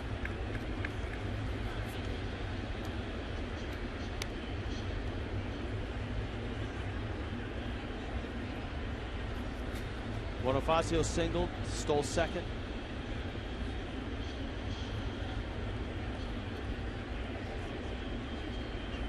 Moved up on the Hanley Ramirez ground ball. Morrison lined one off of Samardzija. And Stanton went outside to get a piece of that pitch. Still 1 and 2. James Russell, Cubs pen. Samardzija's pitch count is at 85. Nolasco's is up there as well. Ricky's at 72 through his 4 innings. 1-2. About time. He's done it a couple of times. He stayed away, and then every once in a while has gone inside with the fastball. Don't know if he'll go back in there, though.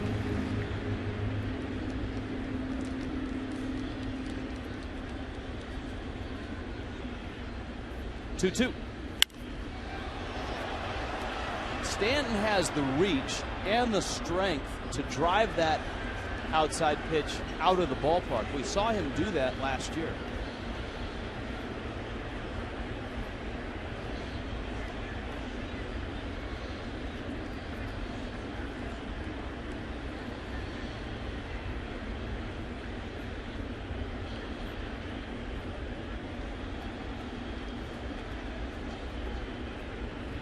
Two.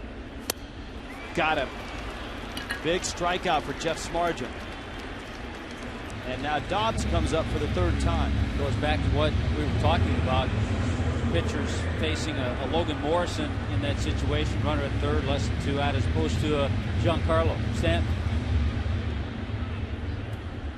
Dale Swaim's on his way out to the mound. You got the lefty Dobbs, and Swaim may just go get Russell right now. Dobbs has had 2 very good at bats. He walked in the first and lined a 2-run double down the left field line. Yeah, I think he just wants to keep this a 2-run game. And so Samardzija is going to leave after 88 pitches, and the Cubs are already into their bullpen here in the bottom of the 4th. So Dobbs, you would expect we'll see Russell after this.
bottom of the fourth.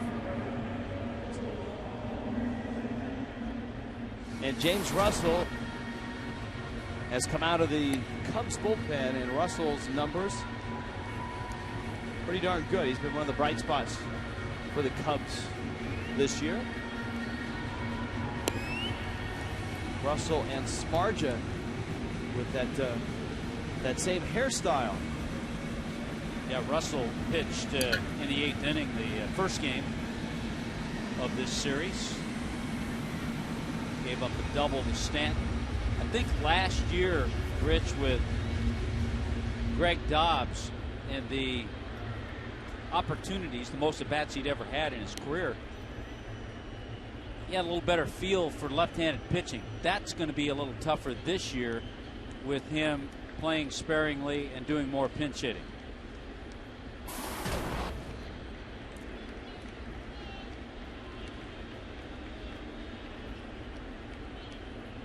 At the corners, 2 outs. Russell bends one in for a strike. Russell made some spot starts last year out of the Cubs bullpen.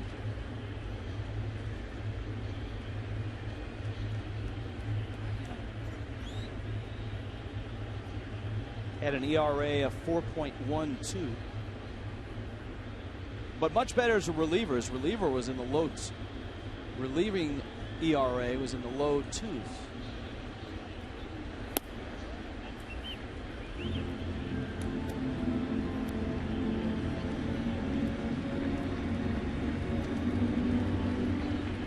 Ball and a strike. That's Bonifacio, single and another stolen base. Over there, Morrison. He smashed one off of Smarja's hand. It went for a hit, but Bonifacio did not score from third. Dobbs drives it right center field, fairly deep to Jesus and Bird. It's Bird who at the last minute has to make a basket catch in the gap. And the Marlins lead 2. We've played 4. It's 5-3 pitch.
Baseball to 10 wins.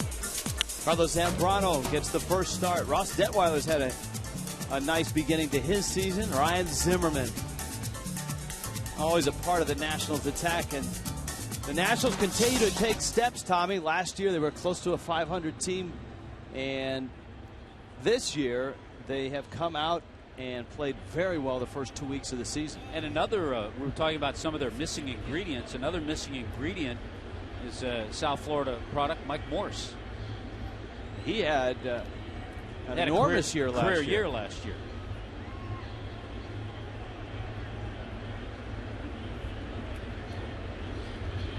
Soriano takes a breaking ball for a strike from Ricky Nolasco. It's the 5th inning in Miami. Marlins and Cubs. Final game of the series. Ricky Nolasco had to battle through the first, second, and third, had multiple base runners in each inning. The Darwin Barney triple drove in all 3 runs in the second. But in the fourth, a 1-2-3 inning, he's got Soriano 0-2.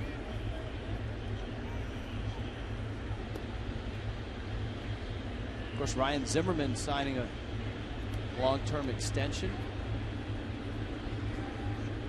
an 8-year contract.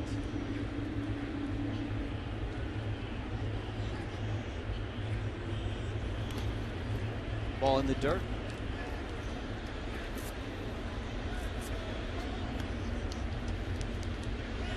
Two and two.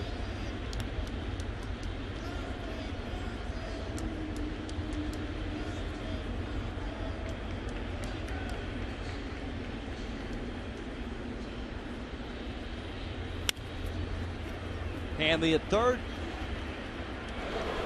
and makes the throw. It's the Just for Men Auto Stop Foolproof stat. Since recording just 7 hits in their first 2 games this year, the Marlins are hitting .279, double-digit hits, 6 for their last 10, 14 last night, a season high. You could count on Just for Men Auto Stop Foolproof for results. Little cat and mouse here, Rich, with Stewart up there. Remember, he dropped down a bunt for a base hit. Hanley did the same. No bunt this time. He cracks a hit in the center field. A 1-out single for Ian Stewart. Yeah, it's the type of thing, if you're Hanley was still back. It's almost, okay, if you want to do it again, go ahead. But Stewart decided to wrap one up the middle.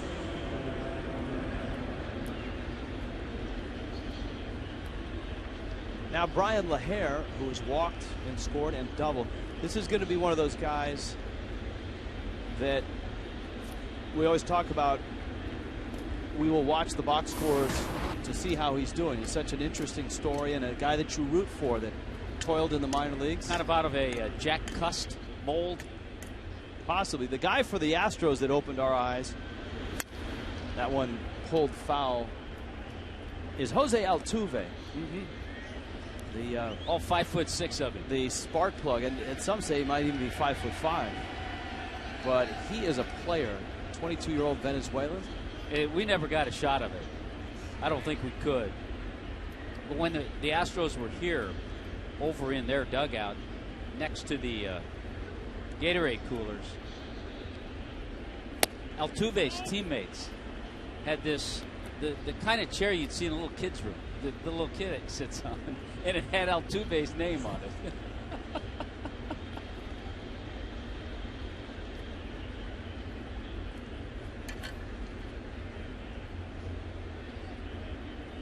1-1 pitch.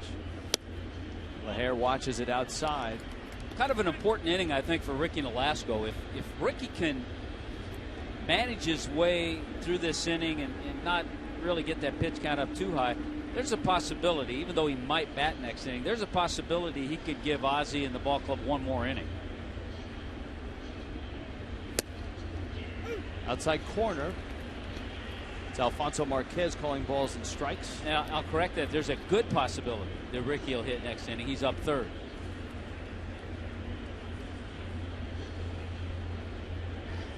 But you just hate to take that bat out of the lineup. That's right. Nolasco providing the Fish with an RBI single.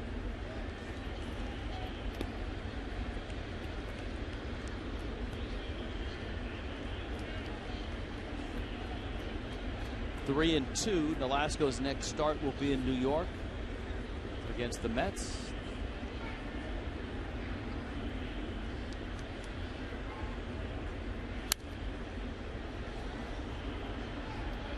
That last shot of Nolasco, I did not know that the baseballs that are being used have a Marlins Park inaugural season on it. Look at that. There you go. Now that's the souvenir that you want. But that's the type of foul ball that you want. You want it with that inaugural season on there.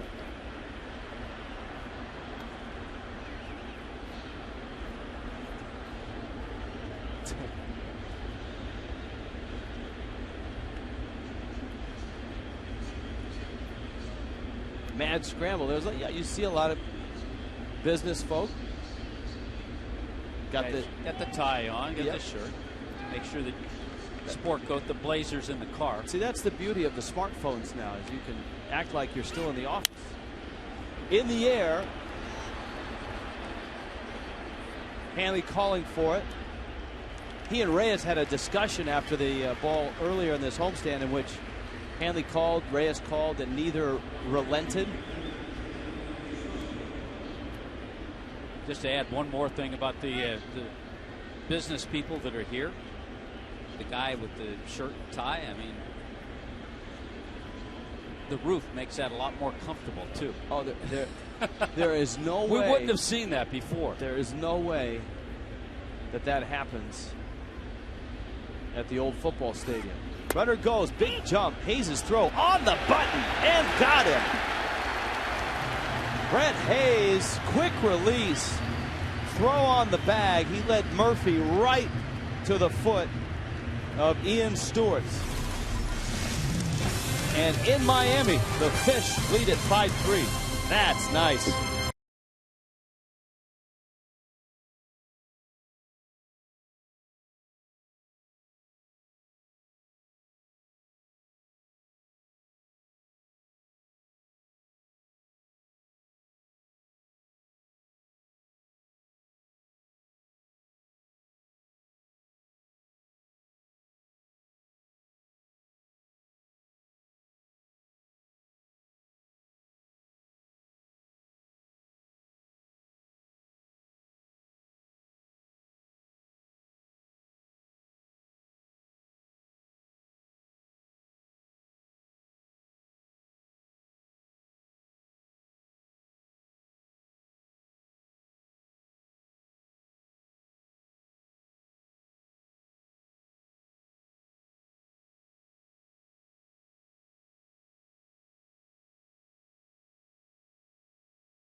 Fox Saturday Baseball returns this week. Yankees, Red Sox, and of course this, the anniversary, the 100th anniversary of Fenway Park. So you know this series should be a lot of fun. Fox Saturday Baseball this week, 3:30 Eastern, 2:30 Central.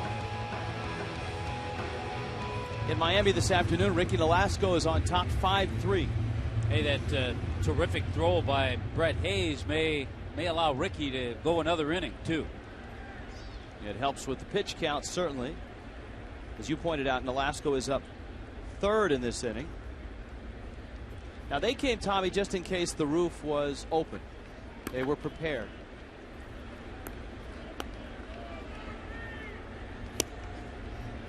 Donnie Murphy swings and misses. But you talked to John Buck, who last year caught the majority of the games at Sun Life Stadium, and Buck would go in and change pants and jersey 2 or 3 times during the course of the game because he was absolutely soaked. He would drop 12 to 15 pounds each game. Then you leave the ballpark, you're hydrating, you're drinking water all night, and you come back and do the same thing over again. And he started 129 games last year, and you split that in half, probably half of those at home at least. 2-1 pitch to Murphy. Donnie fouls it back. Buck told us as well that his late game at bats on those days, the day games or those suffocating nights, he said his 7th, 8th, 9th inning at bats, his legs would be rubbery, hands would feel slow. 2-2. Which, in some way, makes you really appreciate, maybe even a little more, the 2 world championships that the Marlins won in '97 and 2003. And the 2 catchers involved in those 2 world championships, Charles Johnson and Pudge Rodriguez. Yes. Of course, we talked last night about Rodriguez announcing his retirement.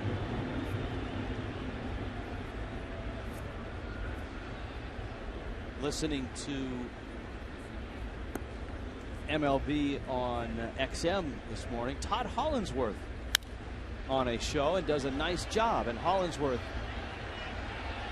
talking about the 2003 team and what Pudge meant to the ball club, and pointing out he had an enormous postseason.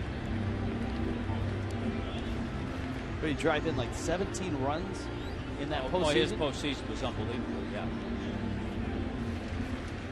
Hollinsworth, a former Cub and Marlin, and a former Rookie of the Year as a Dodger, but did not appear in that movie that we talked about last night, Rookie of the Year. Mark Burley. Mark Burley gets along with everybody. He's the best.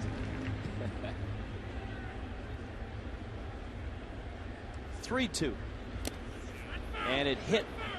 Oh, they call it a foul ball. You could hear it hit something. And that's what home plate umpire Alfonso Marquez is listening. That's what he's going on. That's hard to tell. It's ball 4, and it does look like it hits the knob of the bat. Yeah, right under the hands, right on the knob. Because it bounced straight down. So a break for Russell.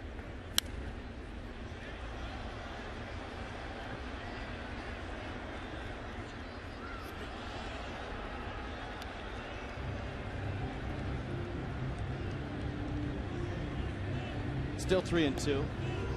James Russell came on and finished off the 4th. Jeff Samardzija started and couldn't finish that inning.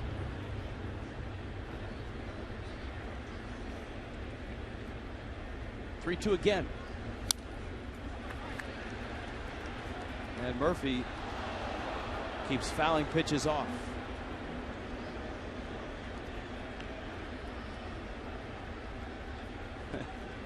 That's a great shot. 12th pitch of the at-bat. Murphy drives it right center. Marlon Byrd is out there, and he makes the catch. Marlon Byrd playing a very deep center field. A little different center field here and area to cover than at Wrigley. Not that it's any easier, because Wrigley Field's tough with the sun, and you're dealing with the ivy, the wall, the brick wall. Ivy's probably not totally grown in yet on the walls at Wrigley, I would imagine, at this point. Here's Hayes now. He is singled, was walked intentionally. Rich, the ivy will be there when we get there. Marlins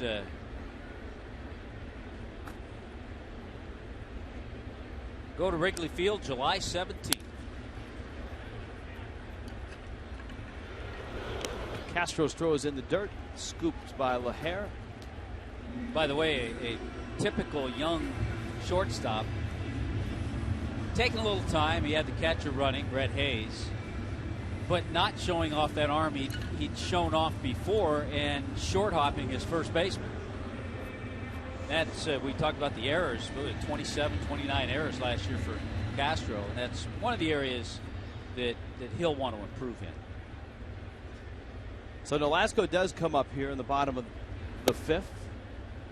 Russell gets a strike at the knees. Ricky's base hit was dumped into right. It was back in the 3rd. Also helped himself with a sacrifice bunt in the 2nd.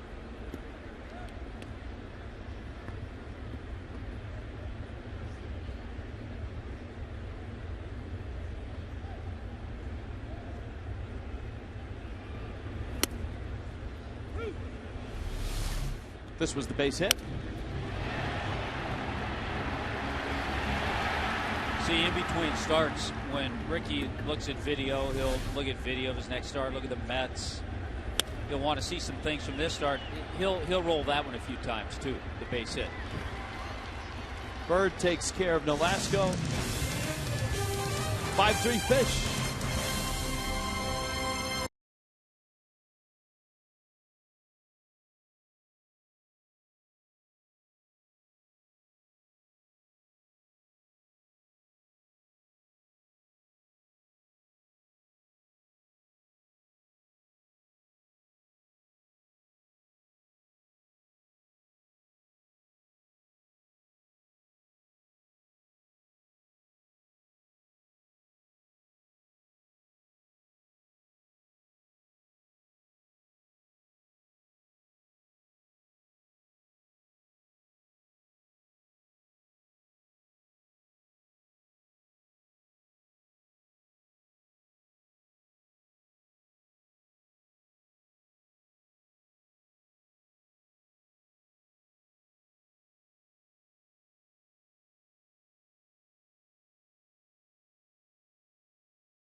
World's most dangerous tape room.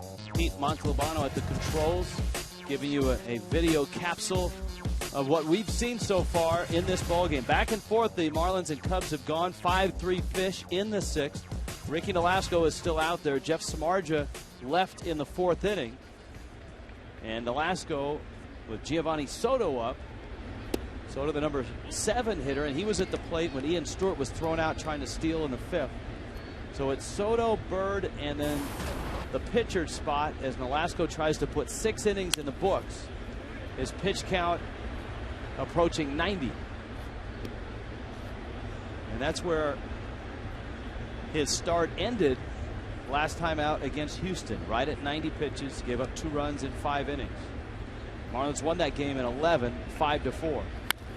Hit hard and into center field. Bonifacio picks it up. Soto showing some life in his bat that has struggled so far this year. He's 2 for 3 in this ball game. Yeah, it's a much better swing by Giovanni Soto, kind of the swing he had in 08 when he was Rookie of the Year, made the All-Star team.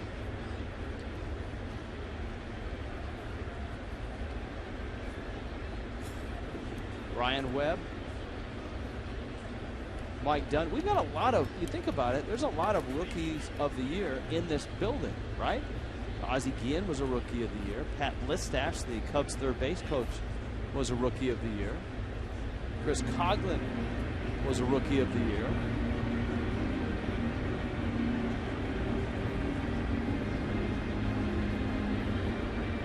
Starlin Castro was not. Soto was. Am I missing anyone?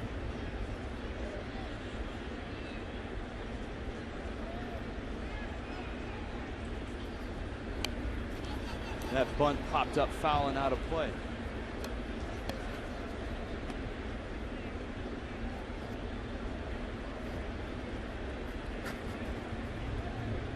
Oh, Hanley Ramirez. Another Rookie of the Year. So we're up to what, 5?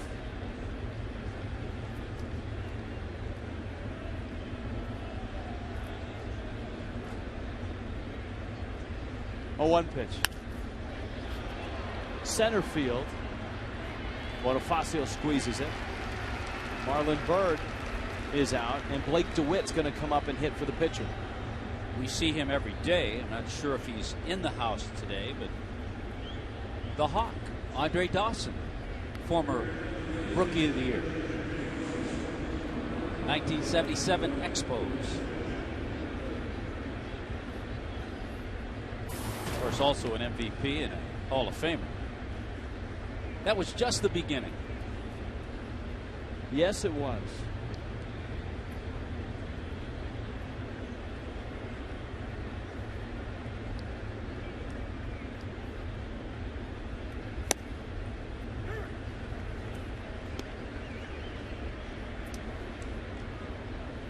Sean Camp.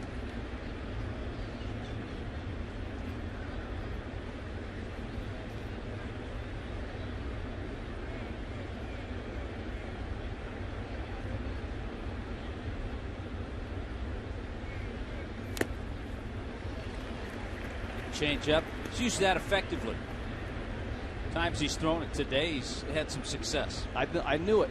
I knew we were missing. You knew we were going to miss somebody? Yeah, but he's not here. He left. He went back home. Kerry Wood. Aha. National League Rookie of the Year. I did read Kerry Wood had cortisone shot. Yep. And hopefully things will get better for him. That'll help that Cubs bullpen.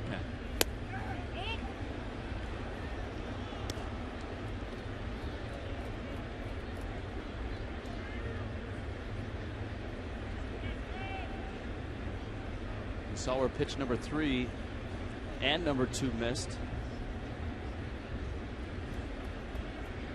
DeWitt out of Sikeston, Missouri.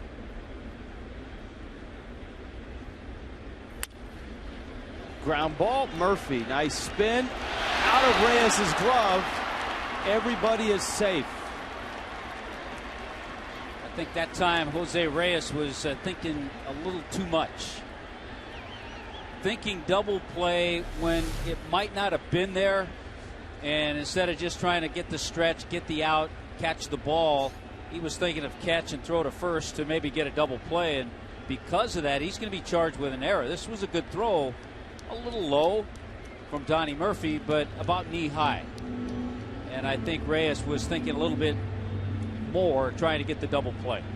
And that's going to cost not only the base runner, but Ricky Nolasco is going to come out of the ball game, and the Marlins are going to go to their bullpen with DeJesus scheduled. Mike Dunn comes on in a 5-3 game in the 6th.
Entertain them in style. Marlins Park is right up your alley. There's a variety of affordable group packages. You can take a group out to the Clevelander, the Fiesta area down the right field side. Or why don't you go in and get one of the suites that you can buy single game tickets for. 5-3, Miami on top. There's an out in the inning. The Cubs have runners at first and second, and the top of their order up. Mike Dunn out of the bullpen. First order of business, and maybe the only order of business for Dunn, is get David DeJesus, because then you have Darwin Barney and Starlin Castro to follow. Yeah, and that's Soriano. So 3 righties to follow before the next lefty in Ian Stewart.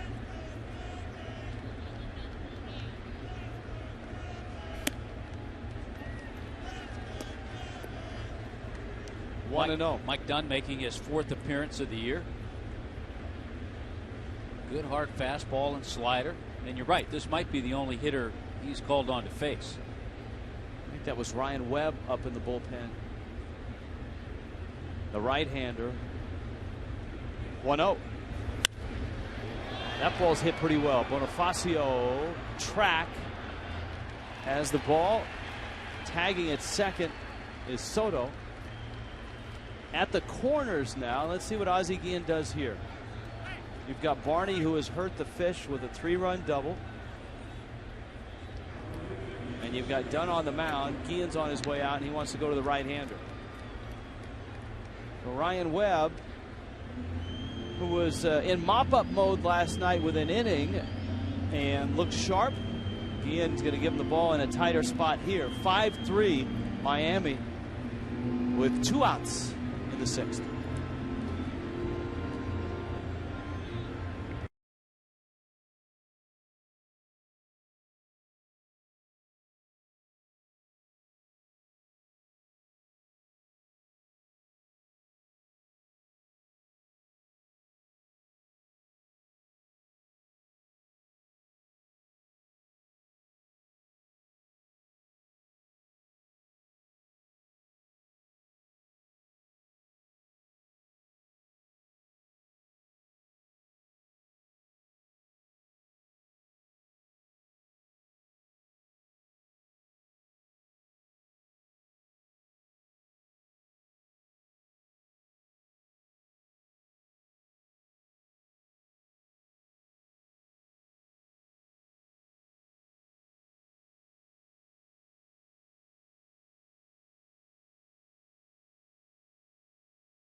It out after this ball game.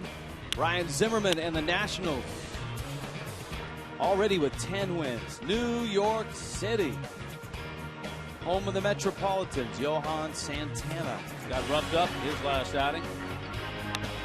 David Wright has been hitting over 500, it seems like, since the get-go. Well, we're going to see a couple of third basemen on this trip that have, over the last few years, come up big against the Marlins.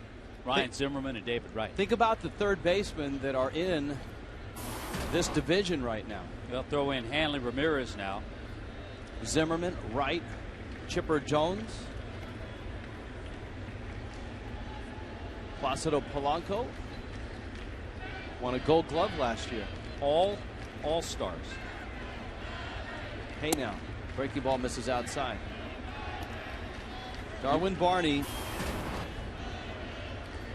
If he swings the bat like he has in this series, he may be an all-star this year. He drove in 3 with the triple, 5 hits in the series. Webb, the 1-0. You mentioned last night Ryan Webb coming in a 9th inning, had a 1-2-3 inning, and sometimes that's good, really good for a pitcher in the bullpen to get a nice inning. Maybe he hasn't worked a lot. And so to bring him back today, it's good that he had success last night. And most guys that have as much movement as Webb does, and he has a ton of movement, will tell you that sometimes they're sharper the second time they work. And if they have a long layoff, sometimes they don't have that same movement or don't have the same stuff. He has a little movement before he gets set, too. You know, some would say, well, he's balking. Well, no, not really. He kind of jiggles and jiggles, then he comes set from the stretch position. Right about here, he's kind of moving, a little moving with the feet. Now he sets. Breaking ball, ground ball. Reyes flips to Murphy in time, and Ryan Webb cleans up the inning. Marlins hang on to a 5-3 lead.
Tommy, the shark kind of looks like it kind of looks like that it's an old Saturday Night Live skit, the land shark. You had a good line on the octopus. So you've been doing a little research. He's the only mascot to undergo 4 Tommy John surgeries. It was a bad line. 5-3, Miami on top. Reyes. And a strike. Sean Camp, we saw him loosening in the bullpen last inning. He's in there now for Dale Swaim. On the ground, Stewart gloves it, throws across in time. And Reyes, an 0-for-3 ball game. Last 2 ABs, he's had a good approach, though. The line drive to right field. That ball right there, that's going to get him a lot of base hits if he stays right there and swings the bat that way. Camp's numbers. This was a Jeff Samardzija start, 3 2/3 innings, 8 hits and all 5 runs, 5 walks, which was a real departure from not only his first 2 starts, but a spring training in which he walked only 1 hitter. 1 hitter in the spring and 16 innings in the spring, and just 1 hitter in 14 innings his first 2 starts. Bonifacio's just been on base a bunch, not only in this series, but in the homestand. He's got 5 hits in this series. You talked about it, Rich, his 9 stolen bases. The last time, not going to get one here, the last time a Marlin had 9 stolen bases in his first 13 games was back in 1995, Kilby Veras. Toyota Trent, did you know? Cubs close out their first visit to Marlins Park. It's the 119th ballpark since the Cubs' inception in 1879.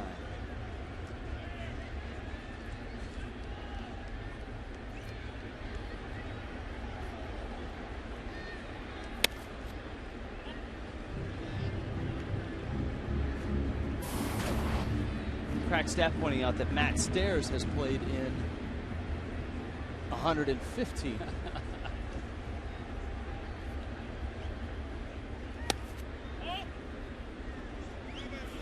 And that would be a good question. That's a few shy of Jamie Moyers. That would be a good question. Who in the big leagues has played in more ballparks than anybody? It's got to be Moyer. Moyer's pitched in both leagues. Both leagues. Came up with the Cubs, pitched with the Phillies, long time with Seattle, Baltimore, Boston, Texas. I know just recently when the Astros were in town, Hall of Fame Astros broadcaster Milo Hamilton, who does not make road trips now, but made a special trip here to South Florida. And I believe for Milo it was his 59th or 60th Major League ballpark that he has broadcast games from.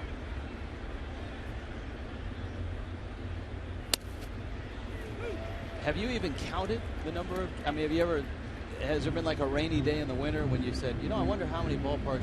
I haven't gotten to that point yet. But yeah, you'll get there. But yeah, I mean, as far as playing and broadcasting, I have been in a few. And there've got to be a few that are no longer operational. Oh, absolutely. Yeah. Your home park up in Montreal when you were in Expo. Both of them. You played in Park Jerry? Jerry Park, too, yeah. Veterans Stadium. It's gone. Here's the 2-2. Three Rivers, Riverfront, Tiger Stadium. RFK. Didn't play there, but broadcast there. May have to do that on maybe our long West Coast trip. Rockies played at Mile High Stadium. They did. I played minor league games there, so if that counts, we'll throw that in. Was Jack McKeon managing against you? He Not managed in Denver. That's a deep drive to right, and caught there by DeJesus.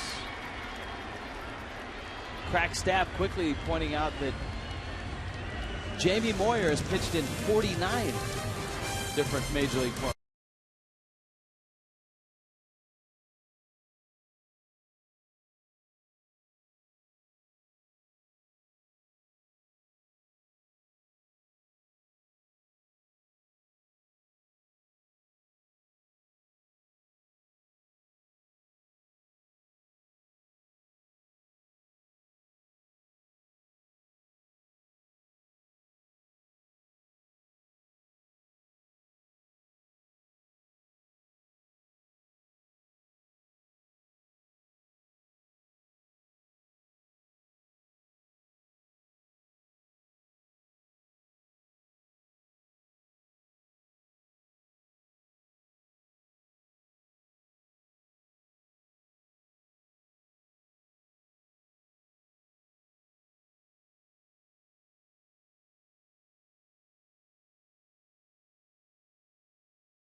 Early.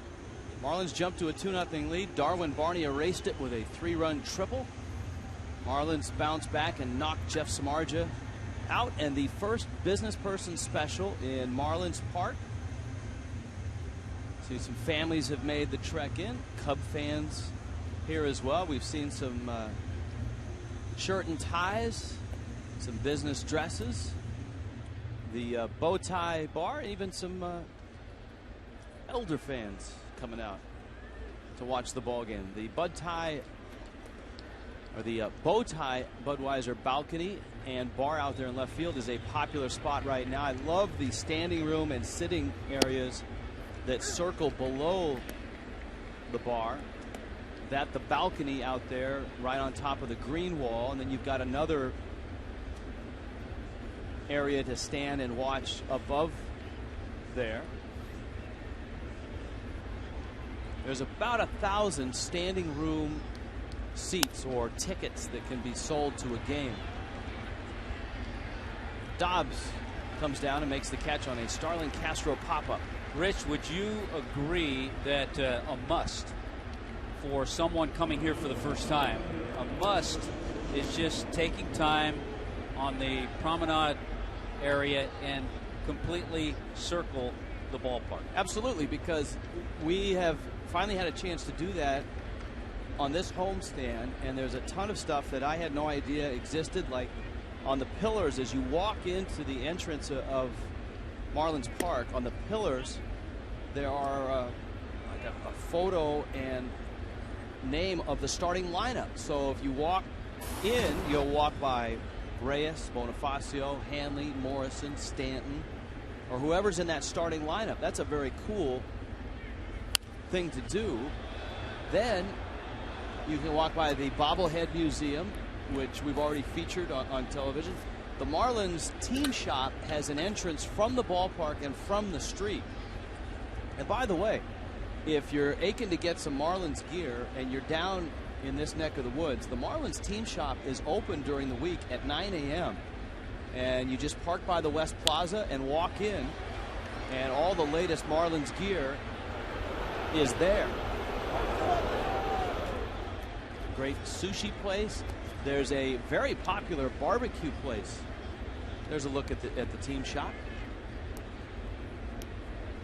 We've talked about it, the Miami Mex with the tremendous fish tacos, steak tacos.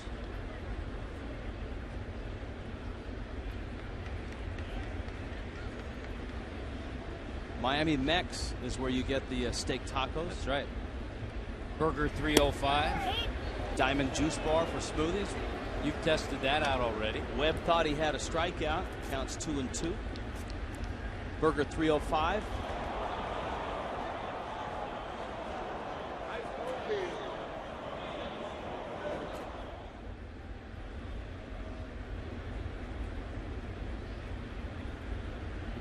Two.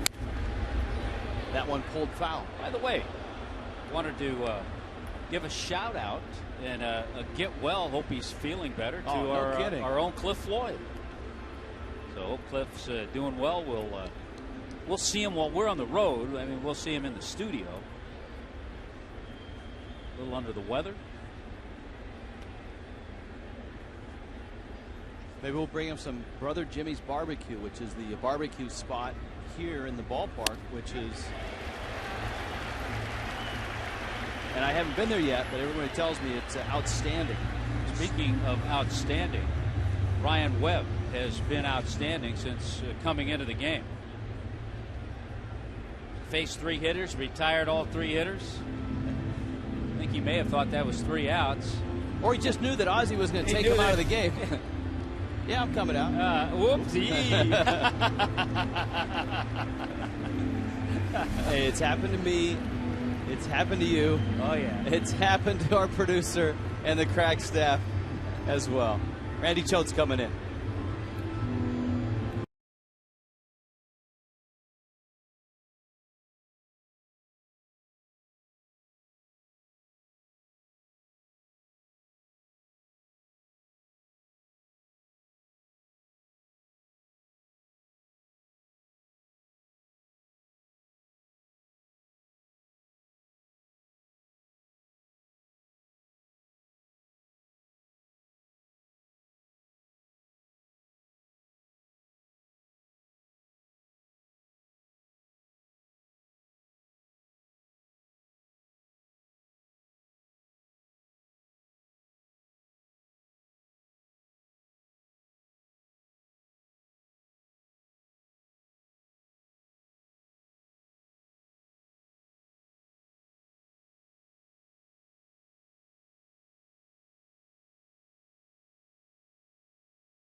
Marlins bring out their second lefty.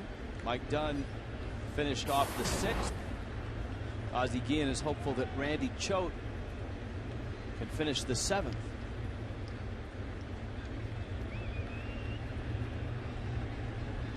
Then he'll probably have things ready for Mujica in the 8th. Ryan Webb, a scoreless inning.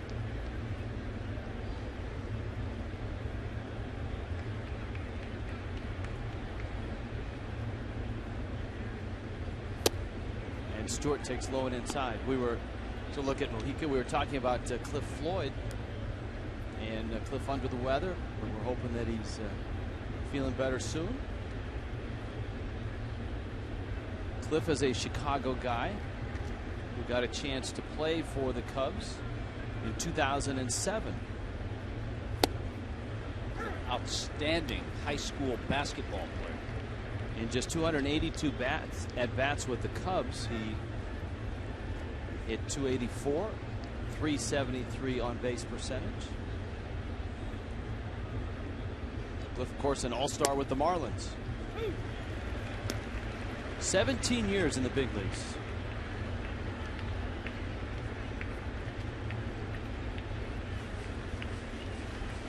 Two and two. Now part of our family on the Marlins Live on post-game shows when, for the most part, when we're on the road. He'll give us a visit up in the booth occasionally when we're home. He gives John Valek, our coordinating producer, a lot of versatility. He can choose between a good right-handed bat in Preston Wilson, or a left-handed power bat in Cliff Floyd. That was discussed during the interview process too. Marlins Live could have acquired a couple of lefties or maybe another right-handed bat. They wanted that versatility. Dobbs picks it up, steps on the bag, and Randy Choate does as asked. He finishes the 7th.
Afternoon game, the first weekday afternoon game here at Marlins Park, a business person special. Craig Minervini has found a few down there. Craig?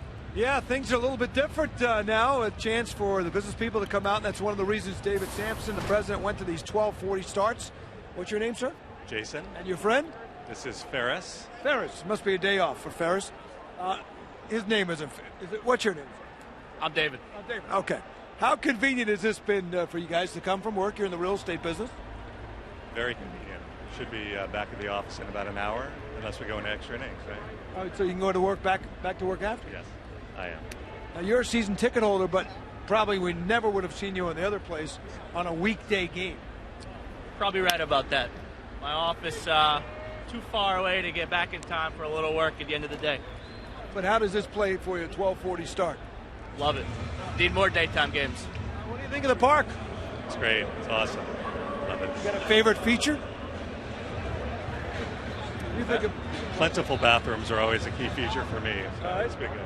It's gorgeous. Love it. great opportunity to come out here, and that's why these starts early enough where if you have to do a little work, you get back. Of course, extra innings. We'll see you tomorrow. Back to you. All right, thank you, Craig. Giancarlo Stanton bangs one up the middle. Stanton has an RBI and is now 1 for 4 in this ball game. And Sean Camp is into his second inning of relief for the Cubs. Marlins trying to add to this lead, pad it before they try to close it here in the bottom of the 7th inning. And try to, I don't really count the one game against the Cardinals as a homestand. So trying to go 5-1 on their first official homestand.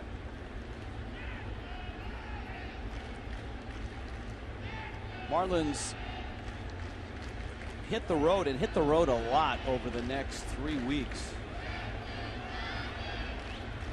Washington and New York for 3, and a brief 4-game homestand with the Diamondbacks coming in. Then the Marlins ship out west and go to San Francisco, San Diego, and Houston. 9-game trip. Come back and aren't home that long after that trip. Only for 5 games, and then are back out 2 in Atlanta and 3 in Cleveland. Hello, you got your trip planned to the Rock and Roll Hall of Fame. It's a great place to run down on the lake.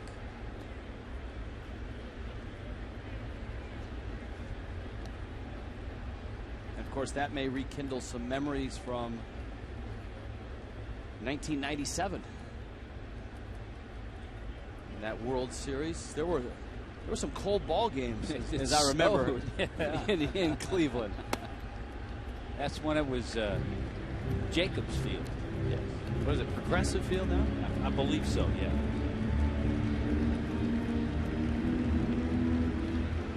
We'll see our friend Manny Acta. He's done a nice job managing there in Cleveland. Manny didn't have the same talent, so to speak, and the pitching staff as they do now with the Nationals.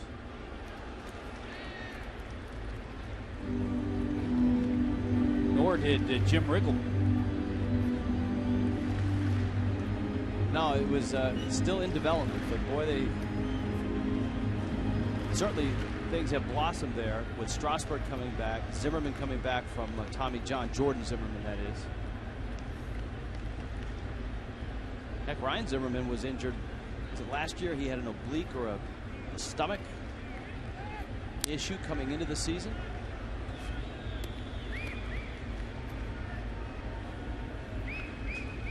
Ian Desmond, another year older. Danny Espinoza.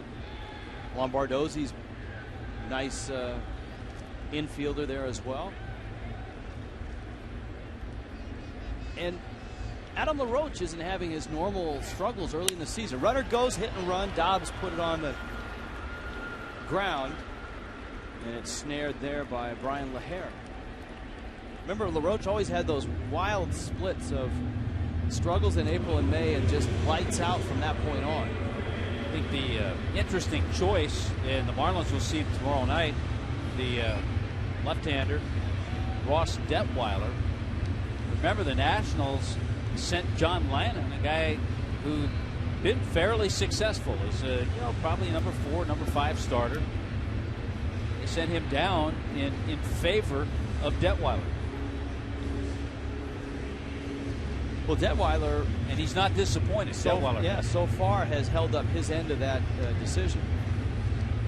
Alfonso Marquez is out to break up the Soto-Sean Camp meeting. Donnie Murphy is up. There are 2 outs. Giancarlo Stanton is at second base.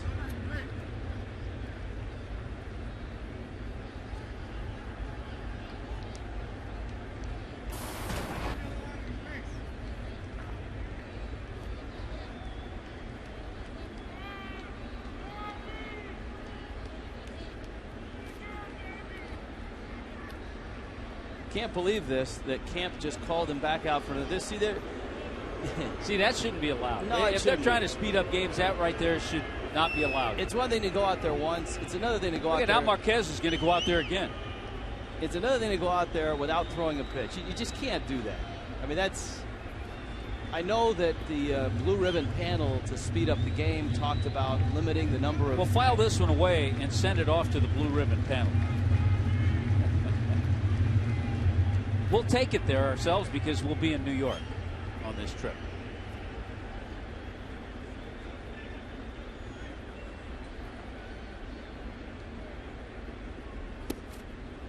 All right, he told him to throw a slider. And he told him it took all that time. Told him to throw it a foot outside.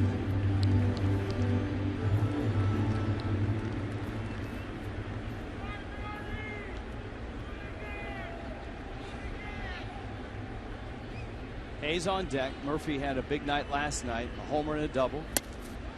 Camp drops down and gets a strike on the outside part. It's 1-1. Hey, speaking of home runs, we were talking earlier about the Cardinals and the start that they've gotten off to. Carlos Beltran hit his 5th. Beltran has 5 home runs. That's helped certainly. The Cardinals are 9-3, and Matt Holliday's not hitting. He's hitting below 200. But Furcal had a 4-hit game. He's off to a hot start. Cardinals are trailing the Reds right now 4-3 in the bottom of the 6th. Dodgers have a 4-3 lead in Milwaukee, bottom of the 7th. Here, the Marlins trying to sweep the Cubs. Yeah, the Cardinals going into play today, 9-3.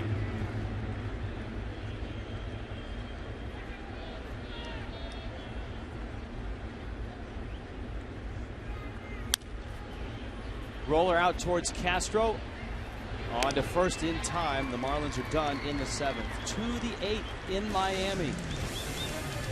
5-3.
In Miami.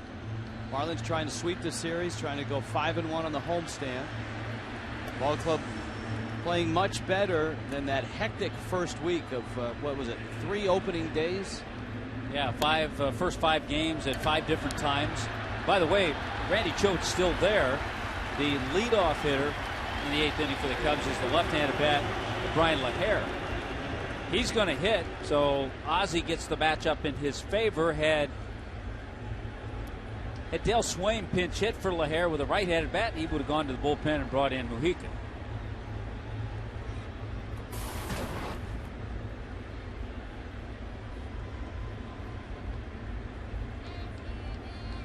Mujica's ready.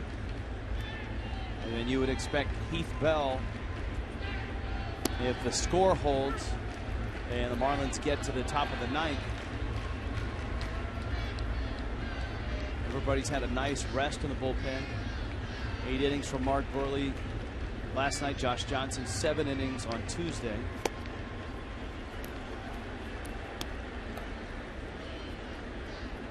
Right now, with the count 0-2, Choate has 2 chances. He can go out again with that slider, that sweeping slider, off the plate to get Leher to chase it, or a couple of times we've seen him go ahead and throw that fastball and freeze him. He's going back with the sweeping slider. And he gets the strikeout.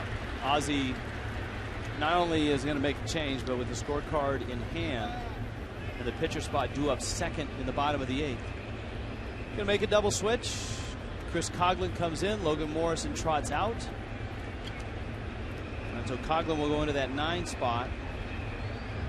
And the pitcher, whoever it might be at the time, will be in the cleanup spot. We'll be back after this.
Over the Cubs. Chris Coghlan, part of the double switch, takes over in left field. Edward Mujica on the mound, and he comes in with nobody on, 1 out. And Giovanni Soto has a couple of hits in the ball game. Takes a breaking ball up and in. This is kind of the way Ozzie maps it out. Things always change during the course of the year. Well, Facio makes the catch. So Pete Bell at the back end of the bullpen. He certainly likes Mujica in the 8th inning. He likes the way Cishek is thrown. 7th or 8th inning, I think, for him. Then he's got the lefties matching up. Choate or Dunn. And Ryan Webb has thrown the ball really well his last couple of outings.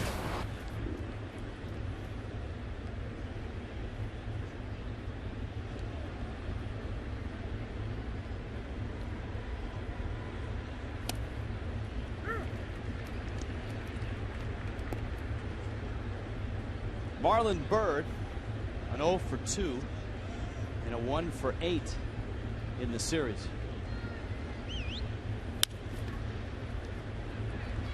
Reyes whips it across in time. Bullpen's been outstanding in this one for the Fish. Bottom of the 8th rolls around. It is 5-3 Miami.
in the bottom of the 8th.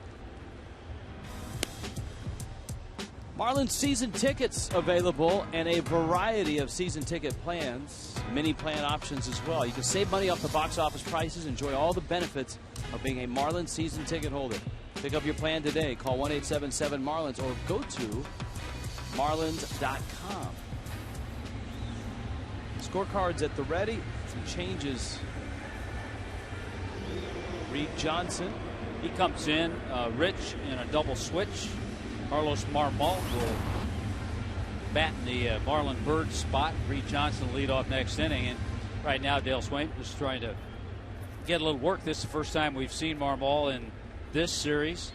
But again, the issue with Marmol, control. 4 walks, 4 strikeouts, 3 1/3 innings. Marmol, who has always had one of the highest strikeout to innings ratio in the game. Yeah, there's no question about his stuff, but in his career coming into this year, 459 1/3 innings, 599 strikeouts, but also 300 walks.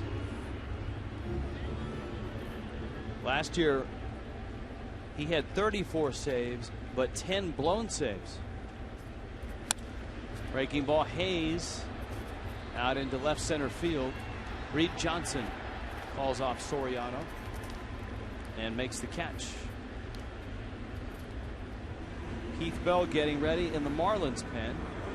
Chris Coughlin coming to the plate with 1 out here in the bottom of the 8th inning. You see the play last night at home plate, Miller Park. Niger Morgan scoring on the throw by Matt Kemp. The replay seemed to show that Morgan might have been out, and Don Mattingly after the ball game suggested instant replay for plays at the plate. And his reasoning is if you're going to replay home runs and that's going to decide a run or not, why not do it for plays at the plate? Valid point by an MVP, Don Mattingly.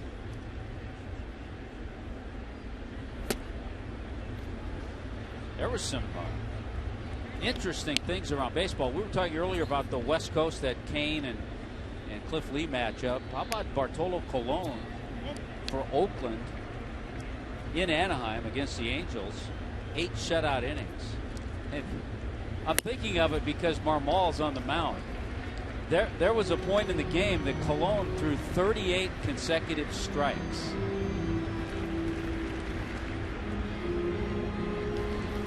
To Chris Coughlin. By the way, we were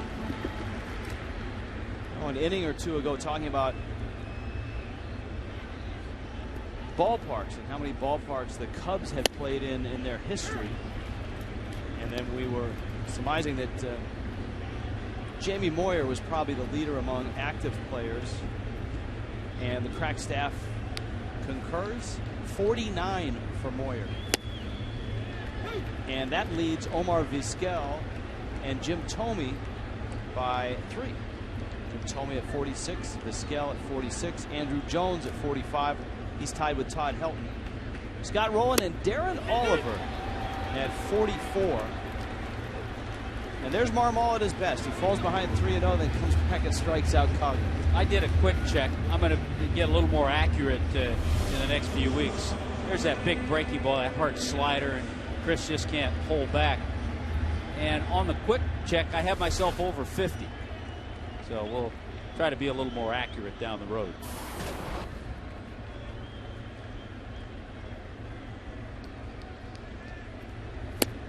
Over 50 ballparks that I had either played or broadcast in.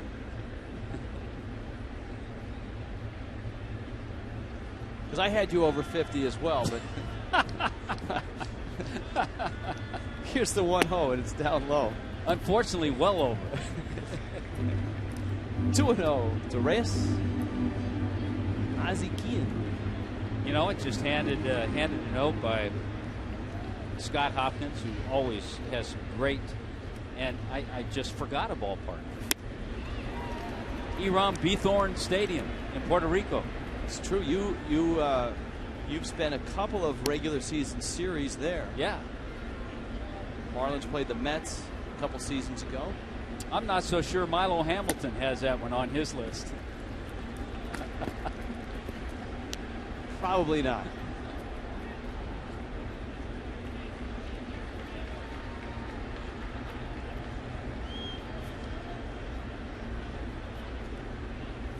Three-one breaking ball. Marmol digging himself back out of the here hole. He comes again. Yeah.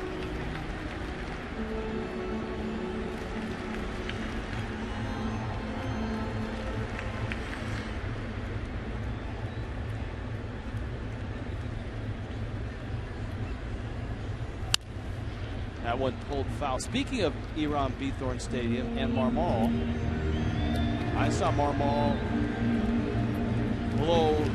I mean, it's not in his major league record, but in the World Baseball Classic, in that game between the Netherlands and the Dominican Republic, Marmol came on with a 1-0 lead in the bottom of the 10th and blew the save in the Netherlands. Just an improbable, impossible, incredible upset. That was a team that had Reyes and Hanley. Reyes, Hanley, Tejada, Big Poppy. Just a veritable Major League All-Star team against Randall Simon, Rick Vandenhert, some minor leaguers, and guys from a Dutch beer league. The catcher on that team was named Kenley Jansen, and he's now a power pitcher for the Dodgers. Now that he's in the big leagues, he's going by Jansen. Kenley Jansen. He said when he gets home to the Dutch Antilles in the offseason, he goes back to being Jansen. But when he's in the big leagues, Jansen. The thing about Marmol, you'll watch him, he'll fall into that pattern, and he won't be able to get the fastball over. And then when he comes back, it's all with that slider. It's a big breaking slider. But sometimes he has the ability to throw that pitch for a strike easier than the fastball.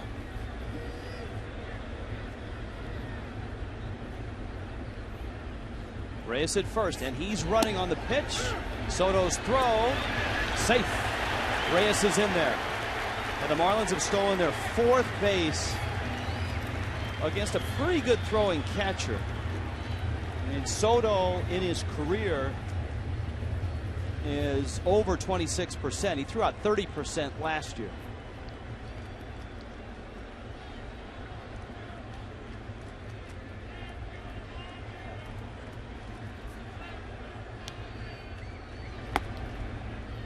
Well, we've seen just in this series a part of the Marlins offense that is going to excite people.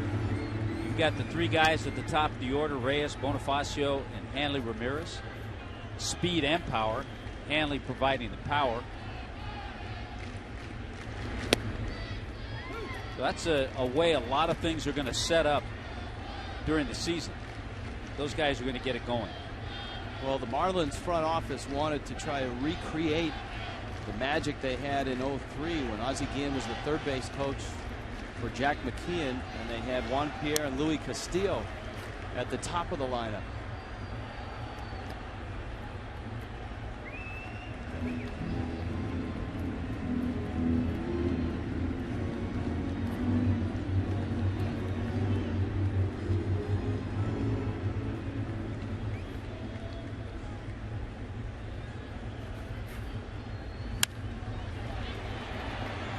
Barney to his right, whips it on over to first in time. Heath Bell summoned from the Marlins bullpen with a 5-3 lead to protect.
Ninth inning, Marlins leading 5-3, getting set for Jeff Conan for our Checkers live post-game show. And Heath Bell takes them out. I was talking to him before the game.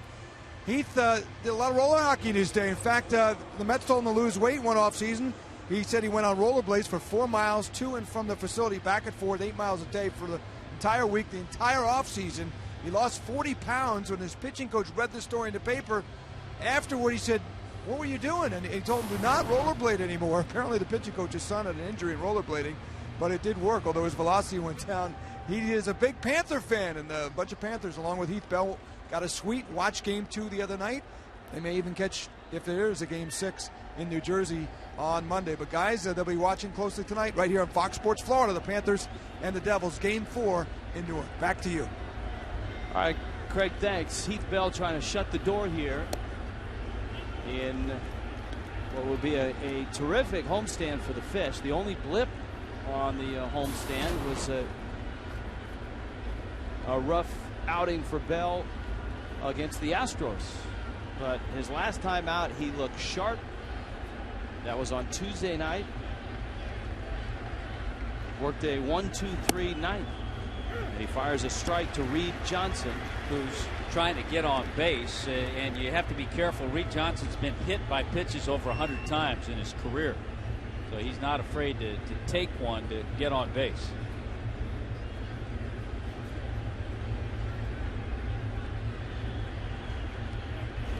Breaking ball, rolls over on it. Reyes approaches and throws him out. So a nice ground ball to open up the ninth. At the top of the order, David DeJesus and Darwin Barney. The Marlins are off to D.C. to take on the Washington Nationals. Nationals last night beat Houston 3-2.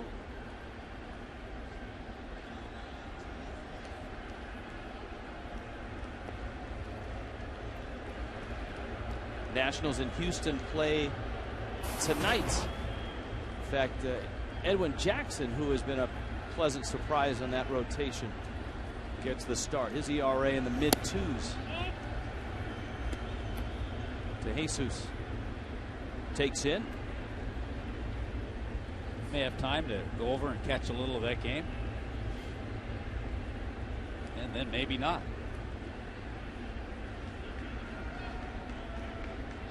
One-0 pitch.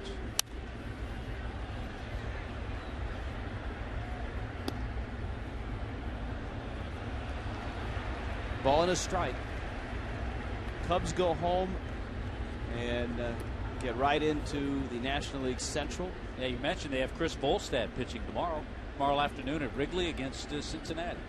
Homer Bailey going for the Reds, and then the Cardinals will come in.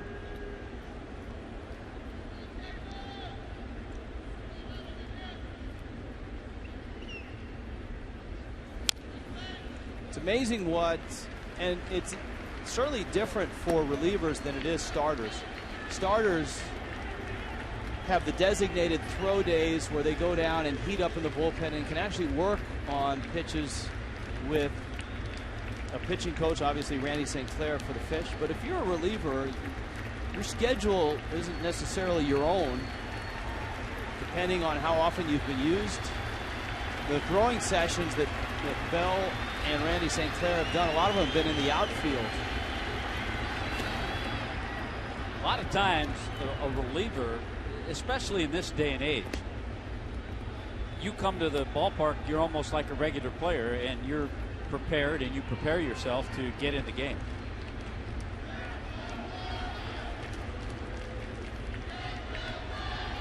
For a reliever that has not been used in a while, sometimes they'll actually work a bullpen session and then pitch that night, but in that bullpen session they won't heat up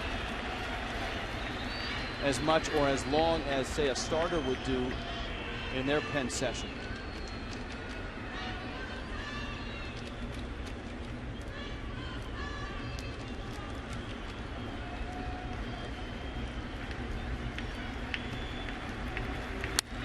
Fastball lined into the seats.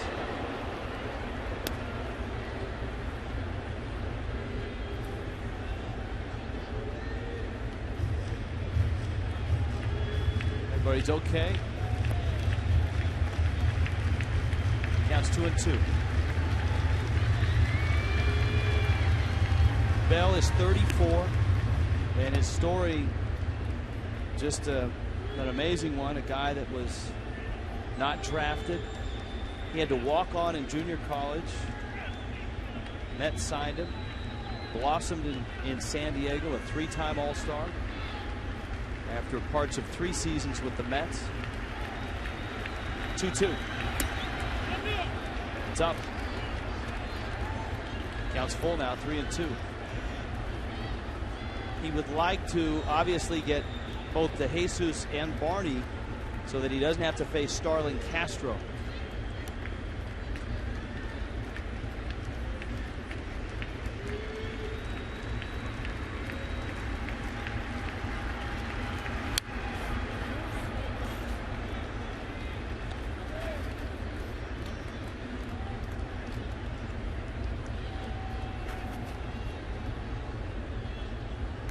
Pretty good deal too for the Padres when they acquired Bell, and he was able to be tutored by Trevor Hoffman. That certainly helped. Put together 3 consecutive years of 40 saves or more. He wins, and he's out.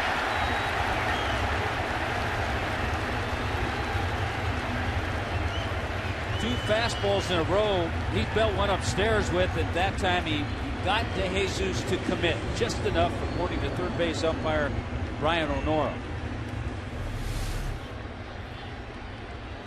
There's the high fastball. He just can't lay off that pitch. But Ben Johnson, an outfielder, and John Atkins, a right-handed pitcher, were acquired by the Mets in sending Bell to San Diego. So that worked out pretty well for the Padres. And Bell, as a Padre, always seemed to pitch pretty well against the Mets.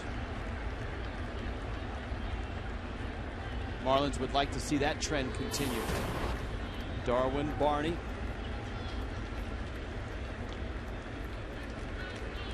The 3 runs on the board, courtesy of Barney's bases loaded triple in the second. Breaking ball hammered.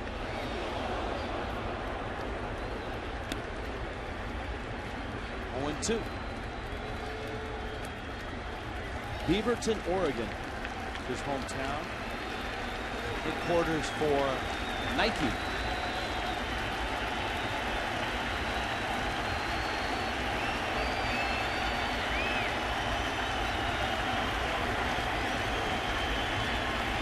Oh, 2 in the dirt. It's a ball and 2 strikes. Bell looking for his second save. The Marlins trying to sweep the Cubs. And it's on to Washington, D.C. to face the Nationals. To New York to visit the Mets.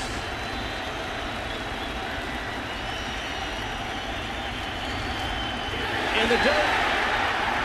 Hayes throws him out. Bell saves the game. Marlins win it 5-3. The final.